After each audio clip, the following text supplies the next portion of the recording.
Hello and welcome to the Games Bunker, a hastily built shelter comprised mostly from stolen pallets and good old-fashioned Northern Irish know-how. Taking shelter in this heat-treated palace of fanatic fortitude are your hosts, one Bunker Punk, deadbeat punk, this one, the one talking. With me, one Bunker Hunk, grumpy gamer Ben. Hello. And of course, the Bunker Drunk, Sandbone Solo. Well, hello. How did you get a pizza delivered to the bunker? Oh, Domino's, they'll do anything for money these days. When they're not ripping Sony on Twitter, they're fully committed to delivering pizza to people. That's all it takes to get a bit of loyalty. Yep. And we do have to ask, we touched on it briefly during the stream, but Bunker Hunk, how was your big wank? Blistery. Right, so... You're not supposed to go in dry, Ben. Yeah, sure. I mean, there's extended law there. But my big wank / walk was it went well, but at the end I was crippled. So yeah, good. Sambone, not to break the fourth wall here, did you watch the Splatoon Raiders video at all? I watched parts of it, not the whole thing, because it was lengthy. Well, during that, Ben told me he doesn't like views. He doesn't like views, as in like nice things for the eyes. No, see, this is so I learnt on this walk where I went on. It was a 120-mile walk, and I saw it as a challenge, an endurance exercise, something I've been training for. Not my feet. I didn't train my feet for it. My God, they got blistered. But what I did learn was that the people I was doing it with were very appreciative of the views. They're like, oh, this is a pretty walk. This is this looks nice, and I just thought, fuck me. Like, a good view is just another way of saying you can see far. Like, oh yeah, that's a good one because you can see really far.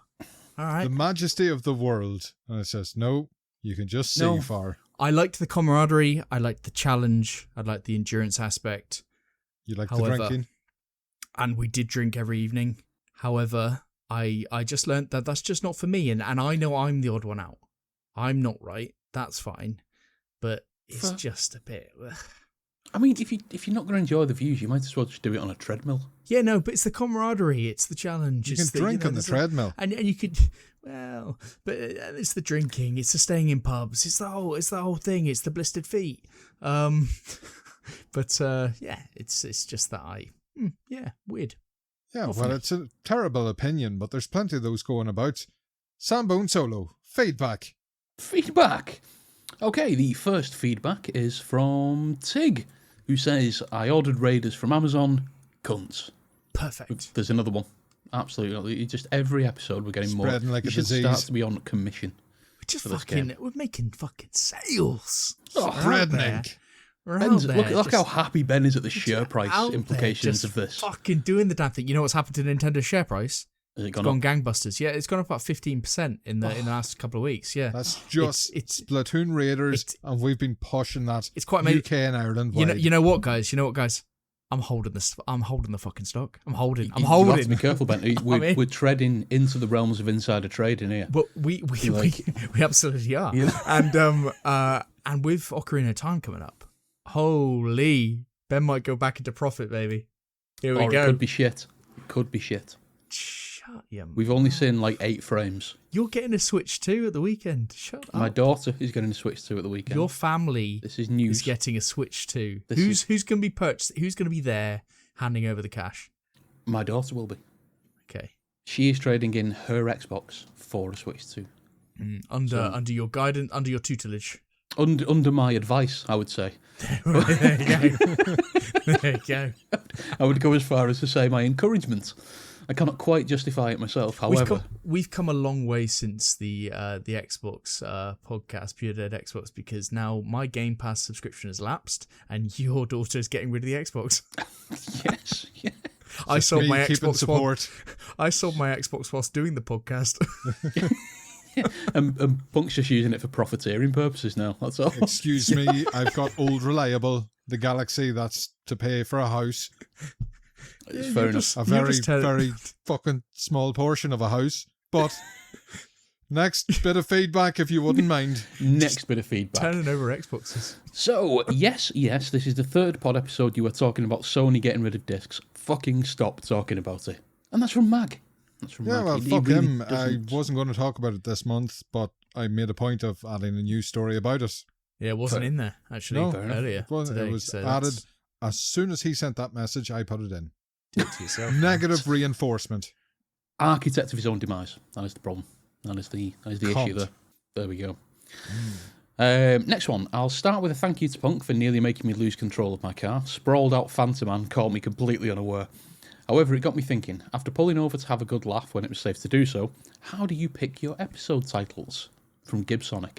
How are you meant to feel about that? About nearly ending his life with comedy, and then... Yeah. It's me and Rick Mail, you know. It's not many people have this curse. I mean, you pick most of the episode titles, Punk, so...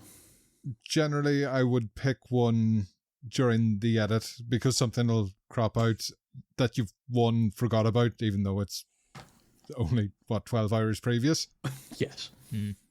But, yeah, I kind of like to take things out of context, which probably isn't good for the search engine side of things. No.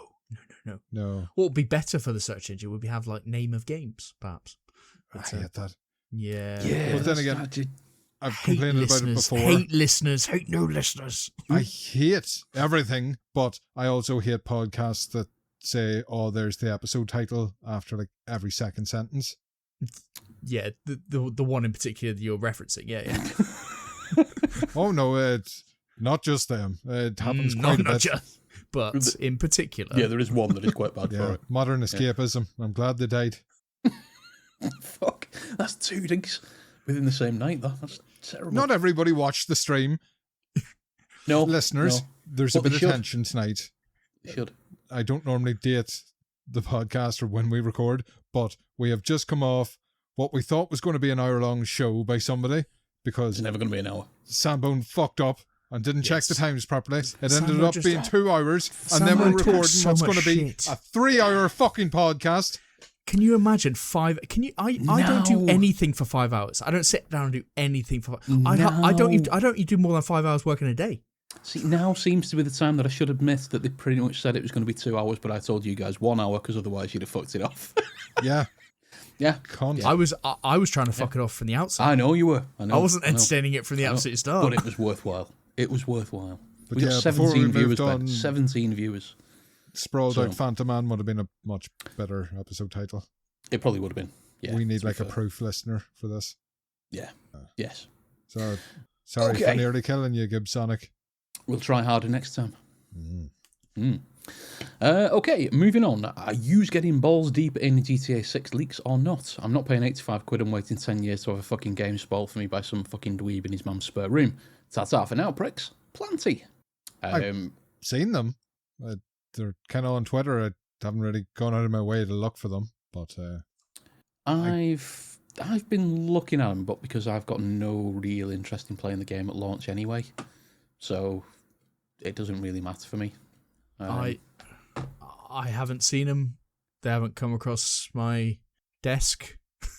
so not come across the news desk. I haven't seen them. Do you want me to send them to you? I don't care. There's nudity in one. I don't. Lots of nudity. I don't care. I'd rather not. I think it's better to be. I think it's much better to be to think, oh, this game's amazing when they get the game. I'd rather have that if I'm going to play it, but also I just don't give a fuck. We've got this in the news, haven't we? So we have got this in the news, so we can probably delve into it there. But thank you for writing in, Planty. Stop stepping on the news. Absolutely. Or preempt the news like a weird Mystic Meg of the modern podcast world. Or a very obvious Mystic Meg. like we weren't going to talk about it. Are you trying to say that Mystic Meg wasn't obvious and that she was like... Imagine if we're reading out Planty's post and there's GTA leaks. What? Yeah, my God. Shit, we need to go into the news. Completely. Fuck. Okay, next one. Is there an oversaturation of these Geoff Keighley of these Geoff Keighley shows, given it's only been 2 months since Summer Games Fest, and it's only, 3 months until Game of the Year? Not a criticism of Geoff, but more a query on if there is enough content to surprise from I have to admit, right, that when you said about Gamescom earlier this week, I just went along with it because I was just like, oh yeah, Gamescom. And I thought to my head, first thing was, what's Gamescom? Second thing was, didn't we just have a show? And then I was like, what can we see more? But then I remembered Gamescom as the Germany one. Yes. I did think we had a show about 60 days ago. Yes. But regardless, I think tonight, when we go through it, it's probably proved that it is okay to have all these shows, and I do love a bit of Geoff. Yeah. Yes. Yeah, we take the piss out of him all the time. We yes, we do. Leather into his suits. It's amazing to have a go at him and have a laugh at him. But he's doing things for the industry that nobody else is. And you've got to respect that. Making money. 2/3 of this podcast making money. Yeah, he's the only fucker making money in the games industry at the minute. He's making bank. Oh, isn't he just? Yeah. And he's smiling his way through it as well. Yeah. I love it. So would you. I would. I would. Yeah. That shiny suit tonight was made of pure spider silk that he's farmed himself. That's lovely. Yeah. Oh, even the trousers are pretty shiny. Constructed from the jism of 1,000 excited fanboys. Yes, absolutely. I think Gamescom has probably been made a bigger thing this year than it has in previous years, especially the 2-hour show. I don't think it was anything like that last year. I remember him doing the opening night stuff, but not 2 hours not is to this outrageous. Extent. And obviously, Gamescom feels like it's trying to position itself as the new E3. I'd love to go to Gamescom. I would. I'd absolutely love to go there. I thought Summer Games Fest was the new E3. No, because Summer Games Fest isn't really a... So Gamescom is an event with a location and stalls and booths. Summer Games Fest is more of a thing that goes on over a week. Yeah, Summer Games Fest is an event. The likes of the Xbox show doesn't happen there. It's just they stream it. The Xbox hosts that themselves. Like everybody's got shows that kind of glue onto it, but it's not all under one roof. And I think when you looked at the socials this week, lots of people were talking about coming to see the booths at Gamescom, come and see us at Gamescom, come and try us at Gamescom. I think I need to get on these socials. So I don't know any of this bullshit. I haven't seen one thing about Gamescom. I haven't seen one thing about GTA leaks on actual media. It's because you've been wanking. In a field, there is no life. Gosh, public wanking. All you've got is views, Ben. All you've got is wanking views. With a view. That's not... Yes. See really far with this wank. Off the top of a lighthouse. I thought it was supposed to make you blind. This isn't what I was promised. There's views here. I can see further than I ever have before. What I would say is that we're 60 days on or whatever from Summer Games Fest, but this was, I thought, one of the best paced ones. So like Summer Games Fest was not so good. So maybe Gamescom is the thing. Yes. We'll come on to that later though. Yes, we shall hop onto it. Thank you for writing in, everybody. Massively appreciated. News and developments. And this week we are sponsored. We have a sponsor. Eurogamer were having Optimism Week, and we were drafted into the service. So this is going to be an extra positive show. Ben! Can we say that? I can. Which bit? I don't know what was more controversial, the Eurogamer sponsorship or the optimism. I don't know where you say this. I don't know if we can lie. All right, do you want to just do the pessimism fortnight instead? Yeah. Let's do that. Let's just do Usual that. Story. Yeah. I'm Eurogamer. down for that. Happy pricks. And speaking of happy pricks, we all sat together and we watched Opening Night live with Geoff Keighley as part of Gamescom. We did. With the surprise that it was 2 hours long. 2 hours fucking long. But Sandbone. It flew by. It went by. So, we don't have a list or a website to go off unless you found one, so I've got a pile of pages. And we always know how well it goes when I read notes on podcasts. Beautiful. What you can't see, listener, is that Punk's got like a 1980s proper flip notepad with pages ripped out like some kind of reporter looking at the scoop. No. Stop the presses. I have a pretty comprehensive list if I can pop it in our chat, if that helps. Well, you use that and correct me where I go wrong, Ben. But it's not. It doesn't go right to the end, but it's pretty comprehensive, I think. Shall I begin? Yes. Begin, please. Let's. So we started off with Notice Fall. And do either of you remember what this was? I do. Certainly do. It looked really good. A fantasy RPG multiplayer, though. That's the off-putting part. I don't know what that multiplayer kind of entails, but my God, did it look fucking impressive for a game that I'll never play because it's multiplayer. For a man that always complains about games looking the same, you do just love a bit of Unreal Engine.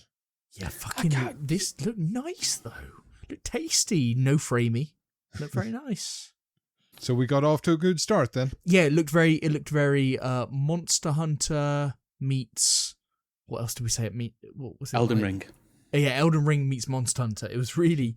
I thought it looked really like good. Night Rain, but fun. Oh, come on. Yeah. After that, we had Rainbow Six Tactics from Ubisoft. Okay, you don't get to speak, Sandra. I am not sitting here for 3 fucking hours. Don't have to do every game. Don't have to do every game, fella. No. It's all right. But this one is good, actually. Tactics. Rainbow Six Tactics. Yeah, I think this for me, if there was ever a genre that worked in this kind of format, then it's Rainbow Six, and I think Rainbow Six in a tactics game could be a lot of fun. Yeah. So for anybody who doesn't know a tactics game, we're talking like a XCOM type game. Yes. Like if I know another game you don't know, then game. There we go. Yeah. Speaking of Gears of War, we got another look at E-Day. Fucking hell, Punk. The segues in this episode are on point, man. That is like 4 or 5 that have just rolled like it. It's good. Rolled like a... I couldn't think of anything else. Okay. I just cut that Gears off of War E-Day. We got a look at the campaign this time, not just the multiplayer. Campaign trailer. It was good that they did a campaign trailer. I think that probably got a lot of people sat up for that. I think, Sambo, you were very sat up, very erect. 100%. Yeah. I couldn't be more in on this game. I really couldn't. It's to the point where I'm like, I might actually book a couple of days off to get into this. Gosh. I did, but anniversary. Yeah, there was that one part where they were like converting a human into a locust with the emulsion. Yeah. I'm quite looking forward to this game. I'm very looking forward to it. After that, we had Ananta. Yeah, free-to-play, open-world anime, RPG stuff. I'm sure this has been like raved about for a while, but I thought it actually looked quite good. But it was Gamescom 3 years ago, I think, our first look at it. Was it? Yeah, but a bit more in depth this time. Yeah, well, I thought it looked quite good, but I think a lot of these games look very similar, and people who play these games will probably be able to discern whether it is actually good or not via a trailer, but not I. No, not my bag. Silent Hill Town Hall. Looks fantastic. Really, really, really up for this. I think going back to Silent Hill, seeing it as they're portraying it in the trailers, yeah, I'm bang up for this. So this is out in a couple of weeks, right? Yes. Mm-hmm. Same day as Control. Yes. Resonant.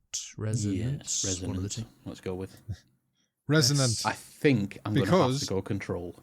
Resonance is Plague Tale, which was shown after. Also coming out in 2 days. No, when you're listening to this, on the day. It's coming out today. Oh, he's got this very day. Beautiful. If I get this edited in time, that will really work. Should we just record all 3? Coming out yesterday, coming out today, coming out tomorrow. So yeah, this is where applicable. It will be on Game Pass. It trailers really, really well. It looks fucking wank when it's played, but let's see what happens.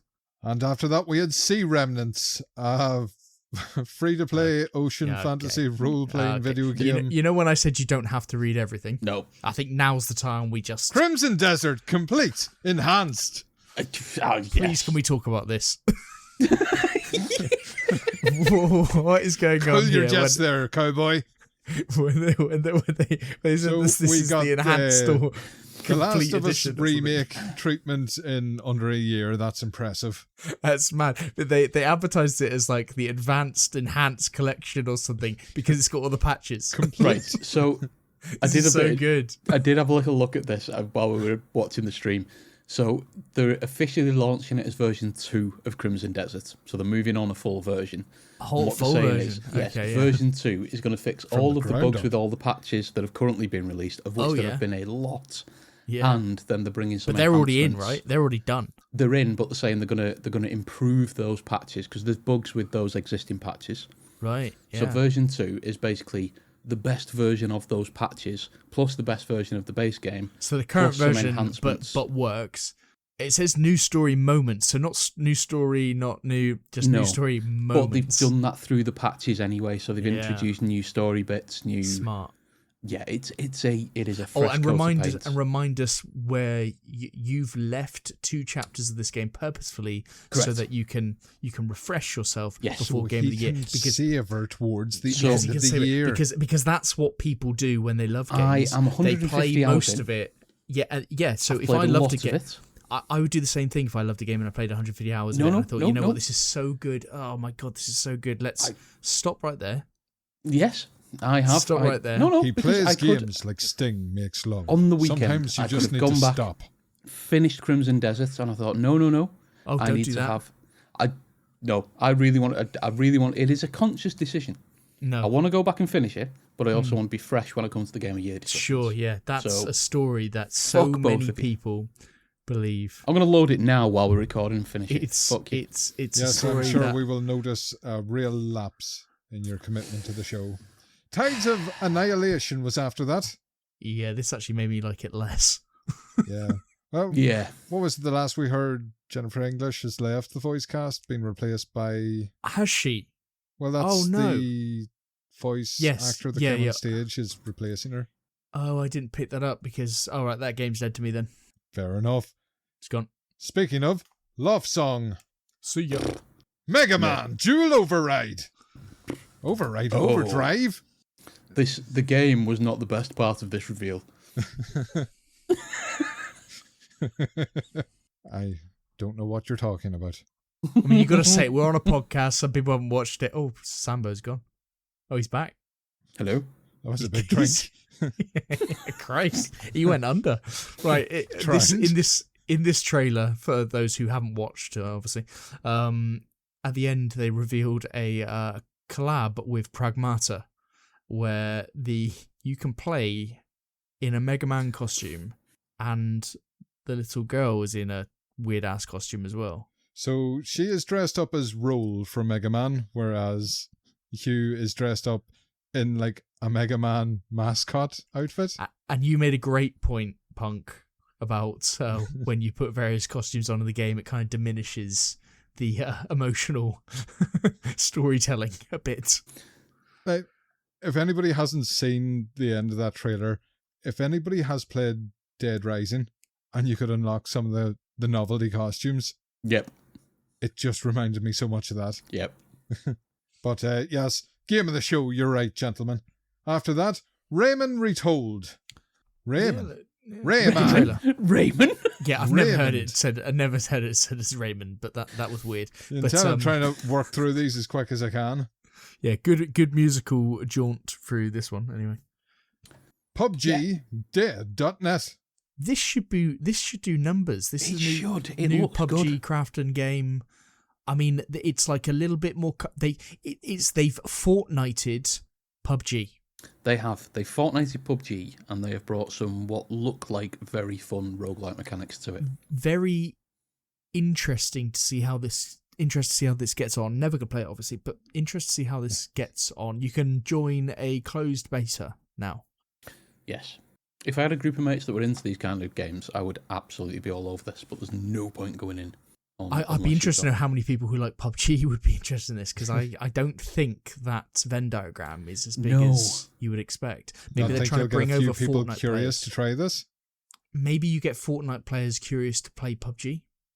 Possibly. Yeah, I mean, this could completely fall on its ass because it's not Fortnite and it's not PUBG, and that Venn diagram is empty. And they probably are prepared for that, and they've got money to back that. Yes, you potential. would imagine the PUBG people do have money, so yes. And after that, we had Once Human, the free-to-play post-apocalyptic third-person open-world multiplayer survival game. This was big with streamers about 2 years ago. Or a year and a half ago or something. I keep looking at it because when you look at to use your phrase, Ben, it trailers well. It looks interesting from a trailer perspective. I'm just not convinced the gameplay's there. It use his own words against him. He doesn't like that. Yeah, couldn't challenge it then. And then we had Control, Resonant. Yep. All over this. I think it looks... I know Ben thinks it's shite. Shit Ben game, no thinks fans. most things are shite. Nope. So, I've got a shit game, no fans in my ear here. yes. Rebuttal. Amazing game, loads of fans. Right, There we go. okay, weird. Blood of Dawnwalker. Looks great. Looks great. However, no, I'll come back to that comment. Yes, looks fantastic. Yeah, you're going to bring up the end of the show, aren't you? I was going to bring up the end of the show, but I'll hold that thought. We'll get to it, yeah. We'll stick a pen in that one. Yep. But this does look good. It is trailered extremely well. This was, I think, its best trailer, and the combat looked quite nice. The combat looked good, yes. And we have had the news this week that it is getting a performance mode 60 at FPS. 60 Who FPS pricks care about consoles? targeted 60 60 FPS punk. mode. Yeah. So you can get targeted 60 FPS. Something to race for. That's nice. It will hit 60 FPS once every 8,000 frames. Once every loading screen. Yeah, 60 FPS menus. That's what you should put. When it goes to black screen. So we'll brace ourselves here. Game of Thrones, War for Westeros. Yes! Come on, thought this game was dead. This is so good. Like, literally the other day I was on Steam, just checking the Steam page, and it was like still a kind of 2027 game. Nothing really updated at all. But I like that they have the actual rights to the looks, and it looks very Age of Empires early 2027. I think, you know, as I said on the live stream, I will give it a large amount of goodwill, and if it's a 6, I'll say it's a 9. So yeah, I'm really up for this. I really am up for this. I would love that. I mean, I've not seen much about what the gameplay and the mechanics are like, but I'd love this. That was it. That was the trailer. I know. There's nothing else. I'd love this to not be too deep mechanically, because if it's really deep, if it is an Age of Empires, if it's something like that, then I'll end up skipping it because of the time sink. But if it's something that is not as deep as those, maybe. You know what? Because of the licensing, I can only imagine that it is slightly less deep. I'd hope so, yeah. I think it fits the vibe for it being slightly less Yeah. deep. But I was down with that trailer. That got me there. That got me there. Yes, it was the first moment of joy in the first hour. The joy did not continue as we then watched Dust Origins. No, we did. This is good. Are you sure this is the one you were complaining about? Yeah, it looks shit, but the gameplay looked good. It looked so this game is like gameplay like the Ascent, which I loved, but there was like a weird grain to the camera aesthetic. Seemed so to view all the action through surveillance cameras, so it had Yes. Yeah, it looked like CRT stripey effects, didn't it? Yeah, not into that wank, but the gameplay looked cool. And I don't know whether it's because I was off the high of the War of Westeros. You were a bit giddy. So I don't know. I'm just ticking along the trailer in the background as we're talking, and it does, when it flips out of that weird CRT mode, it actually does look quite sharp, quite pretty. Yeah, a bit of scenty, to be honest. Turn that shit. Yeah, turn that shit off. Turn that shit right off. And after that, an upcoming science fiction role-playing game, Exodus. Not sure. Yeah, not sure. Very on the fence with this one. So could be really interesting, but I don't think this did anything for it trailer-wise. It is one of those games just because of the DNA behind it, that you've BioWare staff working on this. Yeah. So, oh dear. Didn't really hit it. But, in better news, that's the first page. Get the fuck out of here. Wowee. Page 2. Wowzers. Warlock. Dungeons and Dragons. Let's fucking go. Loved the look of this. This one for me really, really hits. It did look quite cool, but could be Veilguard 2 Woke Slop. It could, but just purely looking at the variation in the combat mechanics that they showed, you know, obviously that trailer was geared for one thing and one thing only, and it was to show the variety of the combat. Because there were so many different engagement mechanisms. That bit where she changed the weather completely to then start using lightning strikes and the electricity. And... I get that, but if I had to bet on it, I'd say it's more going to be a Veilguard 2. Maybe, but it is a D&D license, so... Yeah, fair. We'll see. I don't know. From what I saw, from that trailer, it trailered well, Ben. It did trailer well. But right, I tell you, it trailered well, but it over-combated. It was like, when you saw Force Unleashed for the first time? Yes. And it was like doing exactly like literally you were a fucking Jedi in this Dungeons and Dragon thing. Like it was like playing the Force Unleashed, and everything was so fluid in that game. It just felt everything here felt like it was like a purposeful trailer move to kill everything. Yes. I wonder what the actual game's like. Strange wind up and delays before some of the bigger attacks. So it was like a real curated, I'm going to walk through this field of 6 enemies and I'm going to mutilate them in different ways just to show off the stuff that you're only going to have at end game and never going to have in this starting arena when you got 6 enemies. Yes. It was a very weird presentation. I get that, but there is not one thing I saw there that I don't want to do. Okay. I want to do all of it. So, yes. 1001 Threads of Mizan. 1 to 3 player co-op action adventure game set in a sprawling Arabian fantasy world. This was one of those games where I thought, and I said it later on in the stream, like that you would work on this and you'd be like really pleased in what you've made, and it's a little something different and it's got all these cool mechanics and all that kind of stuff. But when it comes out, it's just going to be fucking forgotten. There's a number of games like this, and I think it's going to fall into that category of just like... There were a few games a few years ago which fell into this category that just were perfectly competent games, but just lost, and I've even forgotten their fucking names. Like, it's just... I think... Yes, that's the worry with this one, that it does just disappear. Okay, so I had to do a bit of looking into this next one because I laughed after Capcom's logo appeared after it, but apparently it is from Capcom. Silver Palace, House of Greed. Oh, that's good that it's Capcom, because I wasn't sure when we watched this. It's like an anime RPG. Yeah. I wasn't sure whether this was just like an RPG, like one of those weird ass RPGs that you just like, anime ones where you just like, I don't know whether it's good, don't know whether it's bad, but Capcom does lend a weight to it, because I thought I was verging on the side that this could look quite good. It was a bit Resident Evil-y in a way. It's like Resident Evil anime. I thought it looked awful, but I've a bit of faith in Capcom this year. Well, Capcom like it. Yeah. They also released a trailer for Monster Hunter Outlanders, which seems to be a mobile game set in the Monster Hunter world. You say trailer? It was about 8 seconds. That constitutes as a trailer in this day and age. Yes. We have mentioned mobile game. Ocarina of Time. Yeah, fair. Yeah, okay. Yeah. And then we had a look at Metro 2039. Good. Looks good. As they always do. Like, Metro games look really good. Looks good. The thing is, they always look good.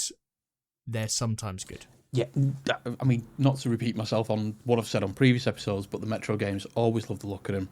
They just don't play well for me. I had the same issue with Crysis, because everyone used to rave about Crysis, but the mechanics in Crysis and the movement and the characters and the shooting never worked for me. Mm-hmm. And I have the same issue with Metro. Shooting has never been great. The last one was quite good. It was passable, I thought. But the last one worked a lot better on controller than it did on mouse and keyboard. Yeah, which for a first-person shooter is mental. This is one where I definitely would get it. So it's coming out in February 2027. Mm-hmm. Yes. I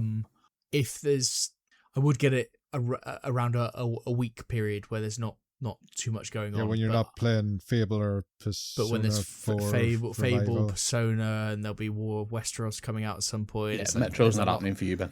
There's a lot of shit going on. There's a lot of shit going down. Hitman came up next with a surprise celebrity appearance. Trump. Oh, Jesus. No, we had Snoop Dogg once again appearing in another fucking video game. He's everywhere. They gave him a lot more hair. They did. They certainly did, yes. Yeah. But yeah, kill Snoop Dogg in Hitman if you want. In Hitman. I did say in Hitman, Ben. Yeah, but I'm not advocating any kind of you've got attempts previous on Snoop's life. people go and watch the live stream and see what he said there. Shocking. He's just trying to paint you into a corner. Right, next one, Aeon 2? Aeon 2. The trailer did nothing for me, but randomly I've been looking at Aeon 2 through various things this week because I've been looking at MMOs and stuff that's upcoming. And I think it's got a lot of promise, Aeon 2. But it is an MMO. It's an MMO RPG, so... And the sky is your battlefield. The sky is your battlefield. It's no Ace Combat. No. Why didn't we see Ace Combat? That's a fucking fair point. Delayed.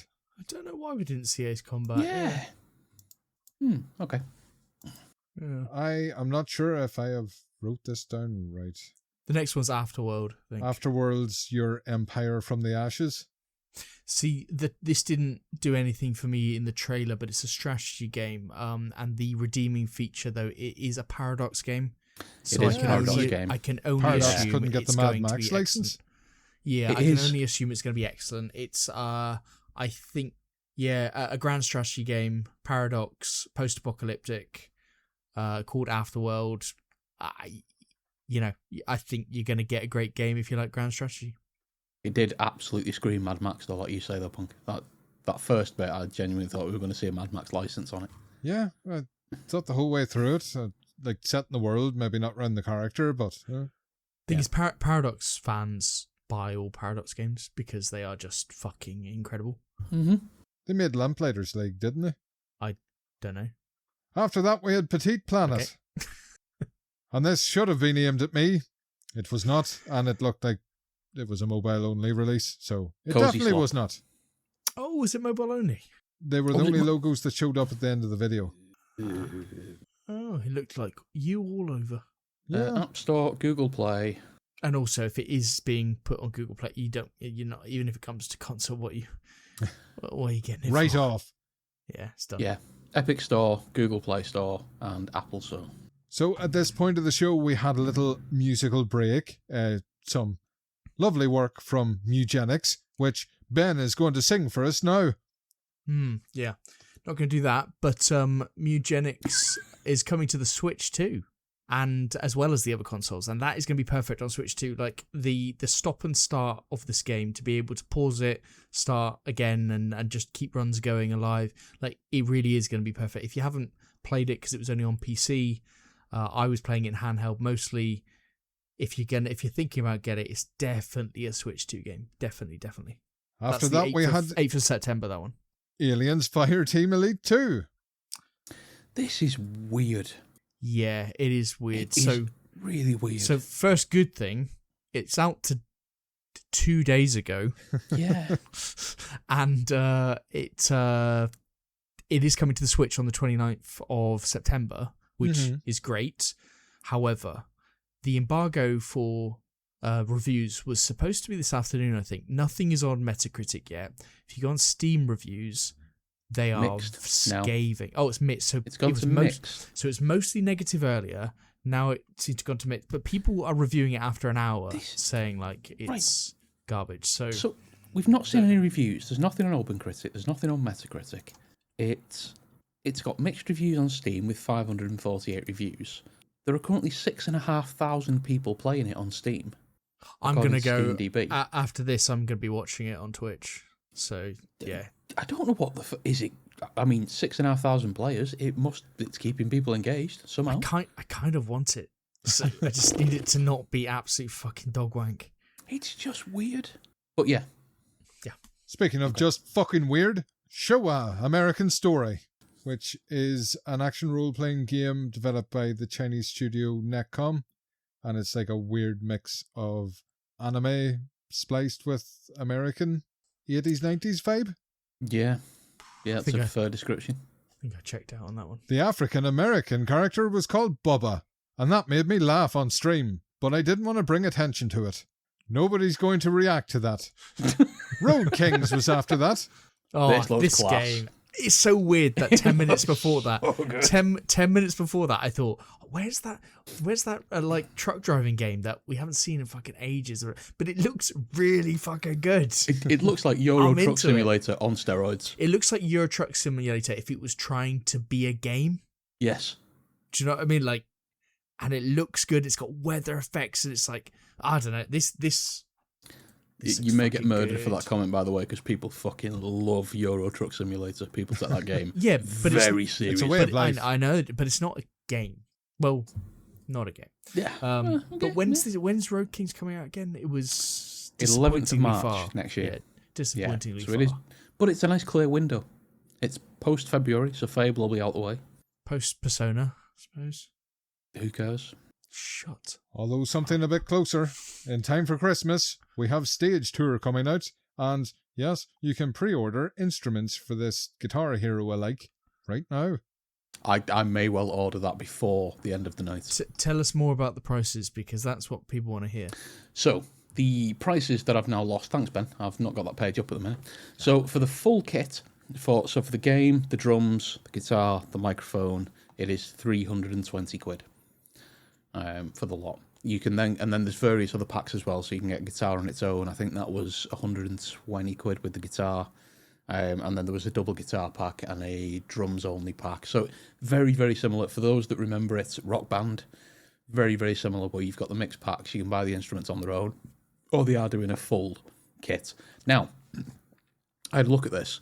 When Rock Band came out many, many years ago, the Rock Band drum kit was 140 quid. Whoa. Yep. The guitars were all pretty much 50 quid each when they came out, and the microphones for Rock Band were 45 quid each. Whoa, so it was actually more expensive to play Rock Band in full back in the day. Correct. Inflation adjusted. Yeah. Yep. Huh. So, and that's out the 10th of December. And that's in going time out for on Christmas. the 10th of December. I mean, that's perfect. The timing could not be better. And do you pre-order on their website, or where do you pre-order now? You pre-order on the website. So what's it called again? Stage Tour. Thank you. Ah, yeah, there we go. Yeah, So sorry, I you're was doing just all the work reading for up on Stage it Tour. that if you pre-order now, it's at a lower rate, $130 on the site. Yeah, to be fair, that is, so it's 320, and that's currently a discount from 430, which is the full price. Oh, Yeah, my God. that's spicy. But It is. just in time for Christmas, and will definitely be delivered in time for the holidays. I've just pressed the pre-order button. Oh, he's going in. He's going full sandbone. Oh, yes. Did we miss the Amsterdam game? Possibly. I don't have it Ooh, cool. in front Right, of hang me. on. So now I've added it to the basket, just for information. The drum kit itself is 142 quid. If you want the cymbals on top, that's another 42 quid. The pedals are 22 quid each. The guitar and the game is 92 quid. And the microphone is 22 quid. Okay, so it's just over 300, was that? Yes. Yeah, so 320 for the lot, but they're the individual prices. But you including can the game, essentially, I mean, if you wanted to have like a SingStar equivalent, you could get the game for 60 quid and 2 microphones. So sub 100 quid, your 2 microphones in the game, if you wanted to go that route, which people like to You do. didn't make this game. You don't have to sell it to him. Oh, I fucking I think love we're this. doing a great job here. I'm like, all this- over this, yeah. man, I tell you. It's this full War of Westeros. I'm So, putting Bendy Dick, me... what did I miss? You missed 1666 Amsterdam, the trailer. I think. Bollocks. What was that? So we've seen this before. It's actually available in early access right now. It's a story game. However, the rumor is that there's about 50% of the story available right now. So we were discussing on stream about they must need cash because this is an odd choice for a story game to be getting an early access release. There is a demo up on Steam if you want to check it out. It looked cool in trailer form, bad in player form. He's trying to reword his catchphrase on the fly. It's just not. It trailers well. It's not a trailer as well. Does trailer well? Stage Store has free shipping if you order, just so you know. Ooh. I would expect it to. Good. Crazy Taxi World Tour. We got another trailer and they decided with Bad Religion for the music. Poor choice. Yeah, so far away as well. Just available in 2027. I don't think the trailer did anything more than the last trailer, but they're just keeping it in people's minds, I suppose. It exists. It exists. Turok Origins after that. You know what? trailer as well. It didn't. It trailered shit. Yeah, it's going to be wank. It It's going to be looks awful. absolute fucking garbage. It's going to be absolute fucking garbage. But you know what? Like, there were elements of it where I was like, this could be cool, but because it's got multiplayer stuff and because actually it's going to be awful and it is as well, it makes it hard to believe it's going to be good. No, Ben, you want it to be good, but it's going to shit. Yes, that's it. Pessimism I love Fortnite. I love it to be good, but it is shit. Yes. Yeah. I think I recall when they first talked about this one, they wanted to develop it in a way that you can play it solo or with friends, but that doesn't always work. Aliens Fireteam Elite 2. Yes. Gravhounds. Yes. The 1 to 4 player co-op action builder where you control various forms of dogs with human bodies. No, this looked terrible. Dog Slop. Dog slop. You like a dog game? I do. I fucking love a dog game. Yeah, but this isn't a dog game. This one was like Deep Rock Galactic, but with meets. What do we say? That spacey, co-op-y, bollocky one. I can't remember the name of. Good. Yeah, good. Good podcasting there. Good. Yeah. So we did say there was another game that had vibes of. Deep Rock Galactic with dogs and a space wanky game. Journey to the Savage Planet. Yeah. Yes. Journey to the Savage one. Planet. Yeah. Meets Deep Rock Galactic meets dogs. Yeah. So that makes it sound too good. That makes it sound way better than it is, though. I just don't think. Sorry, why are they so down on that? That sounds fucking brilliant. That sounds fucking epic, but I don't think so. Oh, but talk about epic. We're getting to it, Ben. Brace yourself. Lego Skylines. Fuck yeah. Yes. This is going to be good. This is going to be class. The full Lego license to basically a City Skylines game. And we were discussing, like, it's got to have slightly simplified mechanics or whatever, but build your whole city. So, like, this, as a kid, like, we used to do, me and my brother used to build, like, Lego islands and, like, build a town and shit. Like, this is great. So they've said, it is Paradox, which I don't think it said on the trailer. Good. So it is Paradox Interactive. They've taken the City Skylines series, applied the Lego IP to it, and taken a playful take on city building. Oh, come on. It could be absolutely fucking perfect. Get me my wish list up. I mean, I'll just do it myself. You don't have to do it. And if you thought they were giddy for that one, what about Transport Fever 3, an upcoming business simulation game with transport? Yeah, I think this had the whole Dust Origins thing where I was giddy after the last game, so I thought this one looked extra good, but, hit swing and misses. What's funny is I'm on IGN and I'm going back through the sort of listing as the games. They did not even put that in. Again, I don't know if I wrote this down right. Exterminauts? Yes. That's an awful name. It is a terrible name. I quite like it because it's playful. It sounds a bit tongue-in-cheek as well. And it is doing like a tongue-in-cheek Helldivers extraction type game, isn't it? Yeah, mechanically it looks interesting, but yeah, I'm not sure. It's a sci-fi bug slaying. It says it in here. I didn't come up with that. Bug slaying adventure. Looks like Helldivers 2 and No Man's Sky had a baby. Again, didn't come up with that. Could be too generic. I think that was the only thing when I looked at it. It was like, yeah. But it had a little bit of humour at the end of the trailer. So yeah. I think it is going for that almost playful vibe. I thought it was very kind of Helldivers 2 vibe. Yes. But more playful. I was trying to look it up, but Google keeps redirecting me to Exterminatus. We have never heard of Exterminauts. Yeah. I thought it looked alright. Three-player co-op they were showing off. We could play that, or we could play Path of Exile, the full release, this December.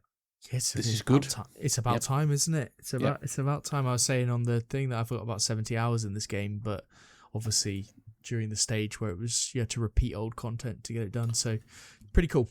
This is in my Steam library waiting to be played. Yep. Ben. So, yes. Knock knock. Who's there? The second page is fucking done, you bitch. Oh, okay. Well, that was a bit strong and hurtful, but that's fine. Good for you. It's me. I am strong. I am hurtful. Well, Heroes of Might and Magic 3 Remake. Good call, this. Good call. I think this will go well. Great call. good nostalgia. Yeah. Good to get a remake. Looked shit, but yeah, great. Get that pessimism in there. Let's do it. Perfect new old shit. This perfect. Yeah, absolutely. Yeah, just enough to justify calling it a remake. Love it. I could dip into this. No law. You won't dip into this. You'll be fucking 200 hours deep. Even I could dip into that as well. No Law, though, made by the same people that made The Ascent. Yep. It's a cyberpunk RPG, and this time it's a full, not isometric, it's a full kind of normal looking one. Very, very cyberpunk. Looked awesome. Trailered fantastically, and Neon Giant, who made The Ascent, I absolutely adored that game. So, and the world building in The Ascent was just superb. So I imagine they've applied the same thing here. So it's 2027, not dated anything in particular, but looks fucking great.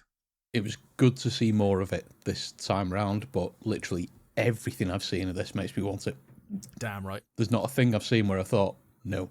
It's just yes every time I see anything. It looks like another city. It's like Night City, but it's another city, and it's like just. But it looks darker and it looks grimier and it looks. Yeah. I was going to say I didn't want to repeat myself from the stream, but I love a bit of grungy sci-fi. Yeah, yeah. It's like cyber, but it's like dirty cyberpunk.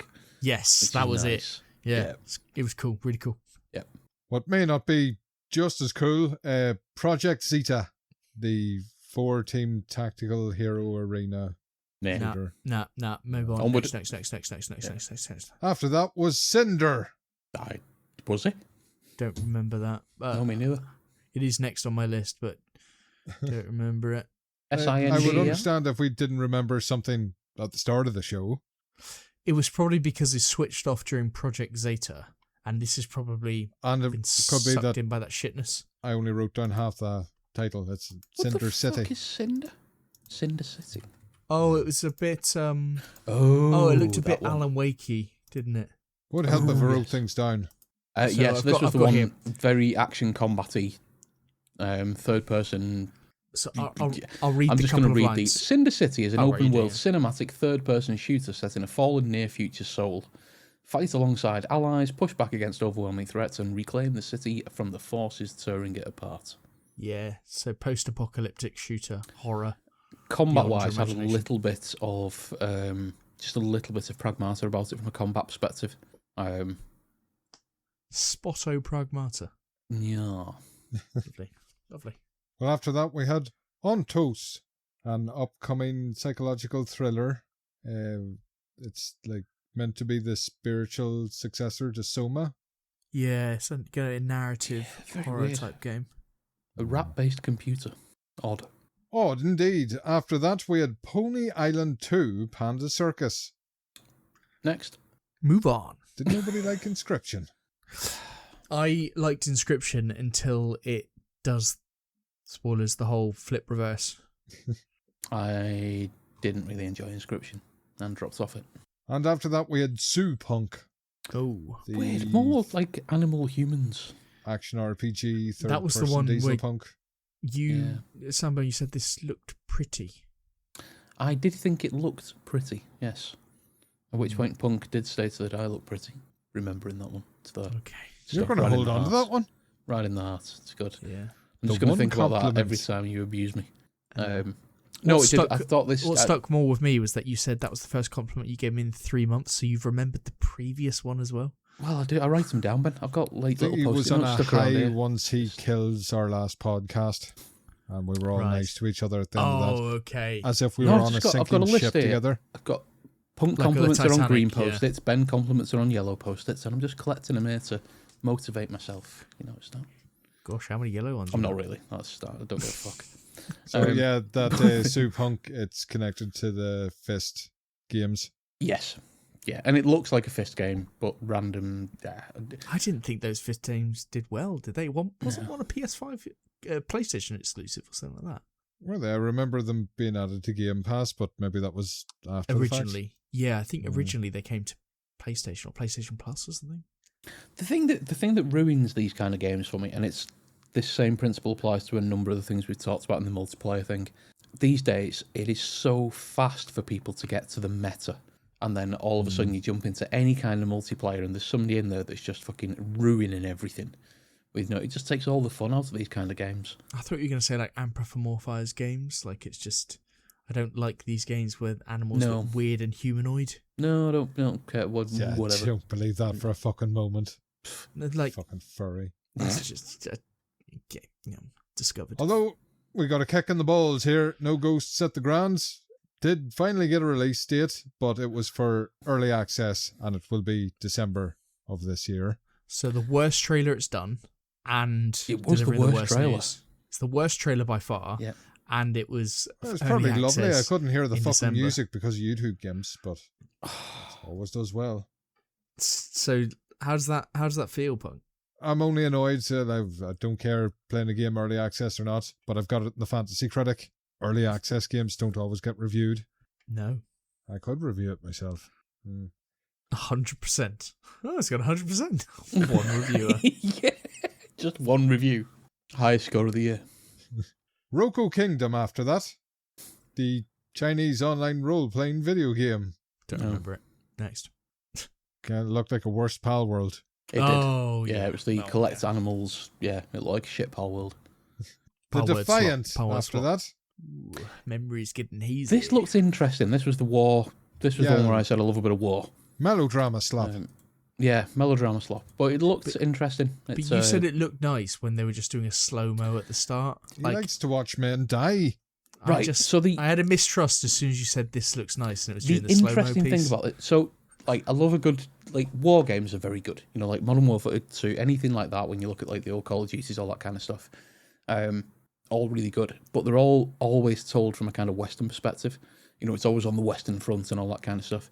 The interesting thing about this one is it's World War II, but it's from the Chinese battlefields. So it's Chinese, Japanese battlefields. I'm not going woke, I'm going open. I'm opening your mind, Ben. Opening your mind. So yeah, I thought this looked interesting. It could be good. I did not. Good. Teray, The Unbound. The top-down action RPG set in an Eastern dark fantasy world. Oh, this one looked quite good. It was like, it's very Diablo Path of Exile-esque, right? Yes. But only very briefly showed it. Looked very nice. The combat from what they showed, I thought the combat looked a bit limited. Right. But yeah, it was only very brief though, wasn't it? It was. When they really get into it. I don't know, there's probably a long time to go on this game. We saw quite a few, just of the trailers we had, we are entering a bit of a realm of the isometric. Isometric's back, baby. Yeah, which is no bad thing. No, yeah, quite definitely like do with a bit more of that. Yeah. Unlike the next one, Like or Die, the team-based survival shooter where you play as an influencer and try to get stylish kills to. Oh God! Move on. Oh, that one. You know what? Yes, I know Graphically, it looked really nice, and it looked very much like it was basically it's kind of like the finals. I think it sits in that category of game, which could be, if it was really good mechanically, like the finals does really, really well because actually mechanically it works and the concept is good and there is a niche that really like the fucking finals. Yeah, mechanics in the finals are great, really good fun. It could sit in that kind of category, and graphically it looked really, really nice. It did. And it looked like that was gameplay and it looked like it fit well. So I wouldn't write off that game just yet. Well, I will. I wouldn't write it off just yet. Speaking of, Final Fantasy VII Revelation. I'd write that off. That's Fair full enough. Ford car lamppost, just boom. He's the only one of us that has actually played any of the full Final Fantasy VII ones through. So I played the first one through, fuck you. Had to form an opinion out of somewhere. I thought you fucked it off. Oh, I still finished it. Oh, okay. I hate fuck that game to completion. You hate fuck every game. Sorry, I got through them so quickly. No, there's love in Splatoon. Splatoon and Animal Crossing, they are gentle lovers. True that, brother. You weren't there for lockdown. And of course, to finish the show, and my third fucking page, Witcher 3, remastered, September 29th, free to all. So I saw Witcher when I saw they were in the show with Witcher 3. I was like, oh, what the fucking hell is going on here? Yeah, they're ending on a DLC. Yeah, what we saw here was fantastic. I thought They pulled this out of the fucking bag. Didn't they? 29th of September, I think. So basically, in a month's time, they are releasing. They've already remastered this game once and done visual upgrades for free. They are. This is a full, like, almost like a 2.0 look at the game, like visually. Yeah. They've helped the combat along. That's better. Just on that. So the last version was called Witcher 3 Enhanced. This is remastered.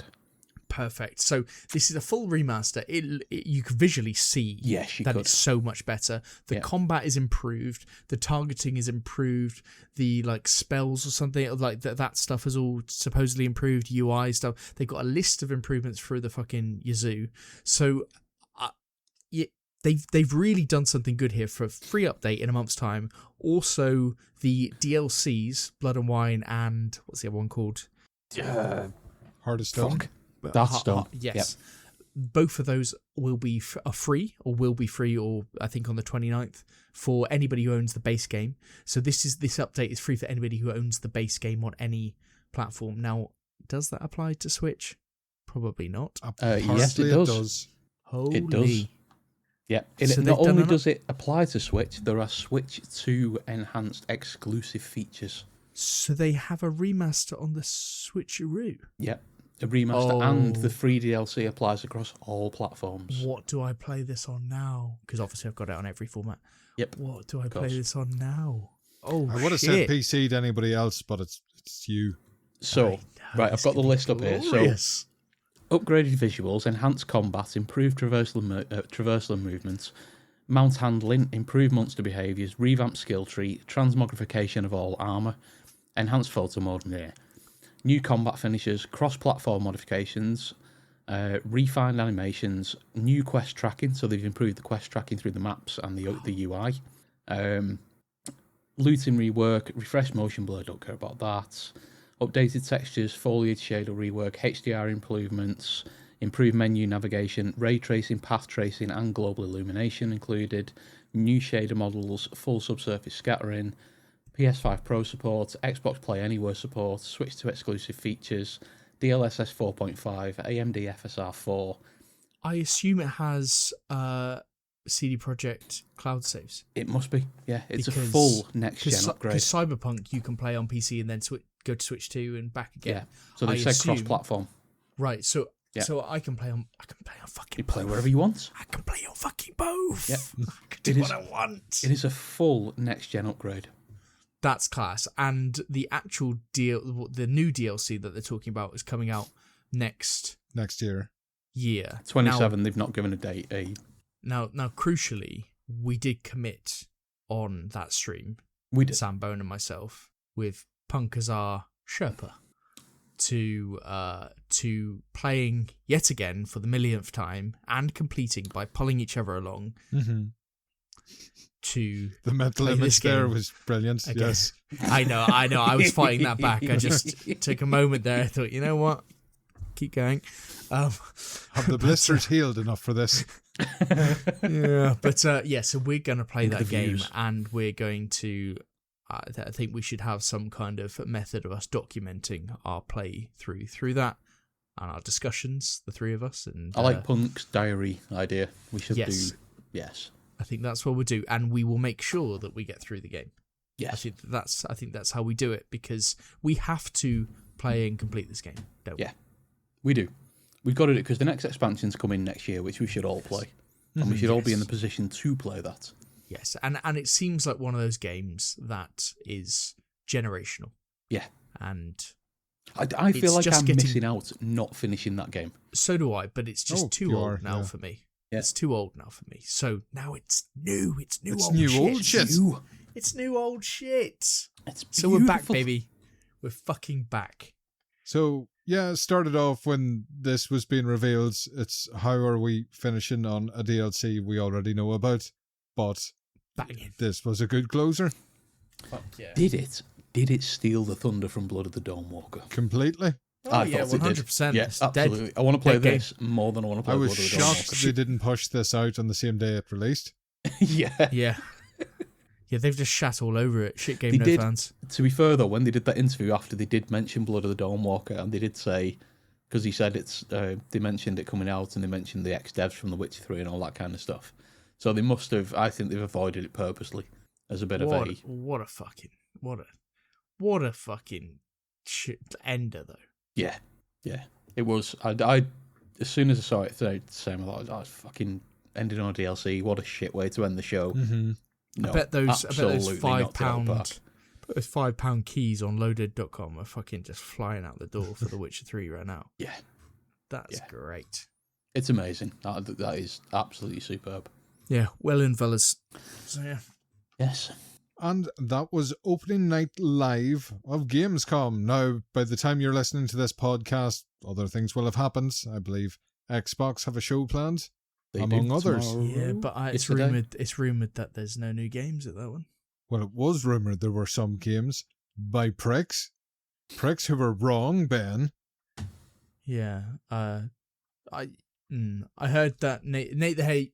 Did he say that he didn't think there'd be any new games announced from the Xbox? Well, I seem to remember him announcing that there would be a sequel to an Xbox property, but he had to reel it back in because he's full of shit.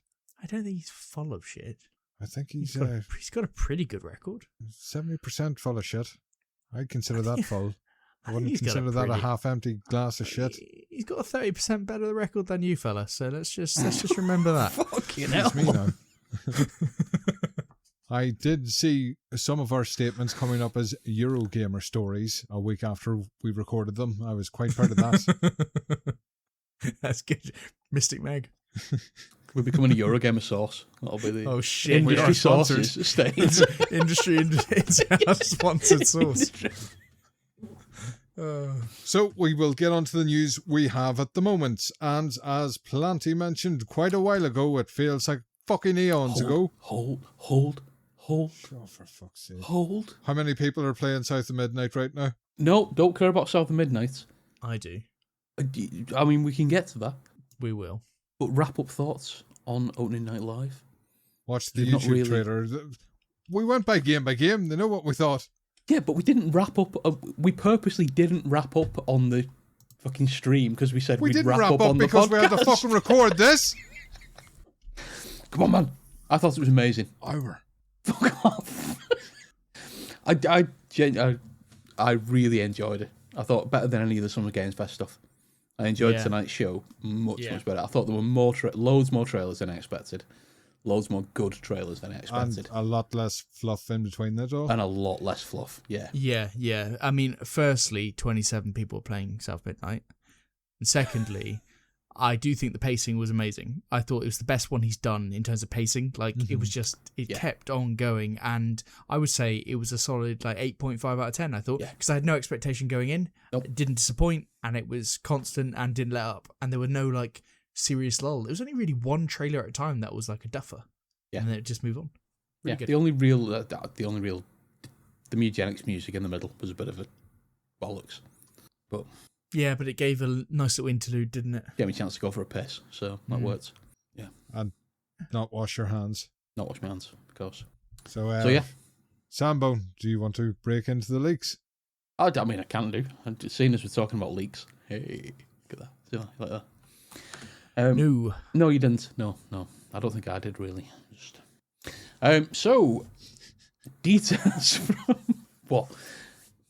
Don't look at... You're being very judgmental now, Punk, with the leaning on the hand and the views.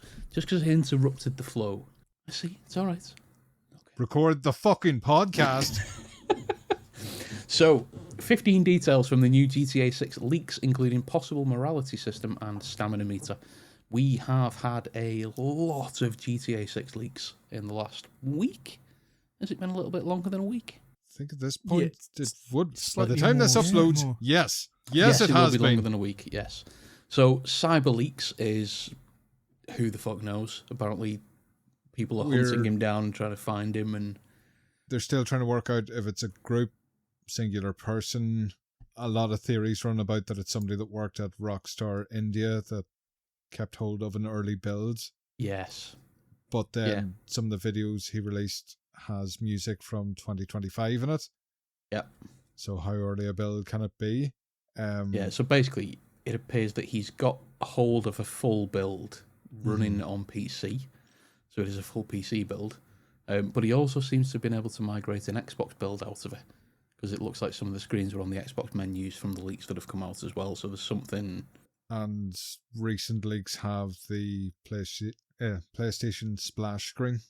Yes. Yeah. So seems to have it across the board. So he's essentially playing through elements of the game and just leaking full sections of footage onto Twitter at will. Well, if it has dev builds, dev kits, it should be able to move it over to consoles, and they'd be set in developer mode. But yeah, there's when this started, a lot of people were accusing it of being AI, because when the first couple came out, a lot of people started using AI videos to kind of replicate it and get a bit of attention online. You had modded Watch Dog 3 or Legion videos. Yes. Yeah. So there was a lot of nonsense out there, but it does seem like the videos coming out are directly from GTA 6. Yep. Yeah, it does seem so, and he did the thing where he kind of carved his name. He wrote his name in the wall. In bullets, in the wall. So, yeah, I think. What do you think of it? I mean, we were prompted obviously in the questions earlier, but like any credibility that was gained, I think, with people initially was because he went down that path of saying that this is almost an argument against act of defiance against the getting rid of discs. Yeah, and that kind of angle and DLC being in a game from the outset, and then basically like microtransactions to unlock DLC and this type of stance. He had some kind of 3 commandments and basically saying any game that doesn't follow this, we can come after you, or if we can get after Rockstar, we can get anyone. He went through a cycle. So he released the first ones, then he got criticised for it being AI. So he then went into this thing around proving that it wasn't AI by doing the whole carving the name of the wall stuff. Mm-hmm. Then he started to use it as a platform for promoting his crypto coin. That's right. And basically saying if there's enough crypto coin bought, he'll release the next bit. And then he got criticised for doing that. So he jettisoned all his crypto coin. Well, he jettisoned some of it. Some of it. Worth of it. Yeah, a million's worth. He jettisoned some of it. But he was already a couple of mil up. Yes. Right? And then he said he's just making money from the transaction fees now, which I don't understand crypto and how that all works properly. But I don't understand. I believe how that it was works. a bit of a reprieve. But it's like there is no soapbox to be stood on. There is no high and mighty angle to this. Yeah. If you are making money out of this, it just undermines all that kind of stuff. So we can forget about that. Yes. I think that part of it has just gone. Like, see you have no argument for any of that stuff. You saw an opportunity that went. So then there was the whole is complete disc and physical media. Utter bollocks. He's the digital Robin Hood, but he's not giving back to the poor at all. Yeah, exactly. Exactly. You need to buy crypto to vote in a poll. Yeah. To choose which bit's going to get which bit you see next. Yeah. It's a complete lost on all of that stuff. So fine, we get that now. That's out the window. So what we're left with is somebody who has stolen part of a computer game and is leaking it out for all of some it, kind by of the looks of it. By some kind of clout thing. I just don't like. It's just. I at least he is making money, and I say that not in a way that like I'd like him to make money out of this. More, I don't know the rationale that someone goes through to go through this process unless you're going to do something like make money. Mm-hmm. Because it is a one-way ticket to prison, or if you don't get found out, what have you gained? Yeah. Like, nobody knows who you are. Notoriety. Nobody gives a fuck. So, and nobody cares who you are. So, I'm glad he's making money, because that way I can rationalize in my head why it's happening. I think the whole disgruntled thing is, disgruntled ex-employee is also a reasonable justification for doing this kind of shit. Is it? If you are just pissed off. No, you have to be a mental case, because you go, I could go to prison. Reasonable justification.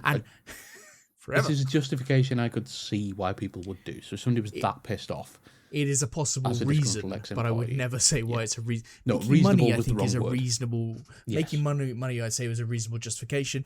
I cannot understand in any way, shape, or form if it were a disgruntled employee. That is madness, and that's probably why they got rid of you, because you're mad. Because they did have quite a wave of layoffs at Rockstar India, and then they used the union busting in the UK as reasoning. Yeah. I don't believe it for a moment, but they used it as the reason they're doing this. I was going to mention probably the bit that made like shareholders take notice. They uploaded the start of the Netflix special. Yes. Yeah, it is mad, isn't it? Like how this person must be, you think, pretty to get accomplished the build at this of a stuff. game is a lot, but that is much more recent, you'd imagine. Yeah. But then to do that as well, it's like, You're wow, breaking this contract guy with Netflix for Rockstar. But this is an accomplished individual. He knows where to kick them and kick them hard. Yeah, but it's not going to do anything for the game. It's not going to, like, there is no negativity that happens as a result of this. Like, this is unfortunate for Rockstar, who want to keep a hype high and all this kind of stuff, and they got a good thing going on. They got money going into the Netflix thing, and they get paid and shit. Like, but it's not really going to affect anything game-wise, I would say. One thing I have noticed, that a lot of people in my office have this pre-ordered, both for themselves and their children, which is brilliant. But none of them have talked to me about this. Normally when there's news, when it got delayed, they all came up to ask me what the fuck's going on, as if I made the decision, which I would have. But like, none of them have mentioned this. It seems to be quite locked in nerd culture at the moment. I wouldn't know about it unless I was on. I don't even know how I came about it. I think it was on a website, or maybe I saw it on stream, or somebody talk about it or something. Because honestly, I occasionally go on Twitter. It's not like I don't go on Twitter, but like once a day I'll just pop my head in or whatever. I've seen nothing. I've noticed this, so I'm wondering if Twitter's algorithms are subduing it, because normally when shit like this comes out, any kind of news within the gaming industry, and it is in my what's happening feed on Twitter. I would have thought that maybe because it's a legal activity, maybe under that guise, because you would have thought that Twitter would be against that. Yeah. Even that's the whole thing now, I stand about. But maybe illegal activity is one thing that Rockstar could go to them and say, stop that because it's promoting illegal activity. There you go. So that's the first time I've just jumped onto Twitter now to see, because I've been looking for days and it's never appeared on my feeds anywhere. I've had to search for it.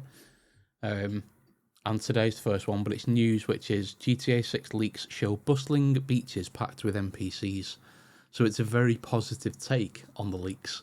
And that's all I've seen in the news feeds. So it is. There's definitely something going on with the leaks being suppressed. By all accounts, the everything from what people were saying, the leaks look good and everything. Well, that's what I was going to say.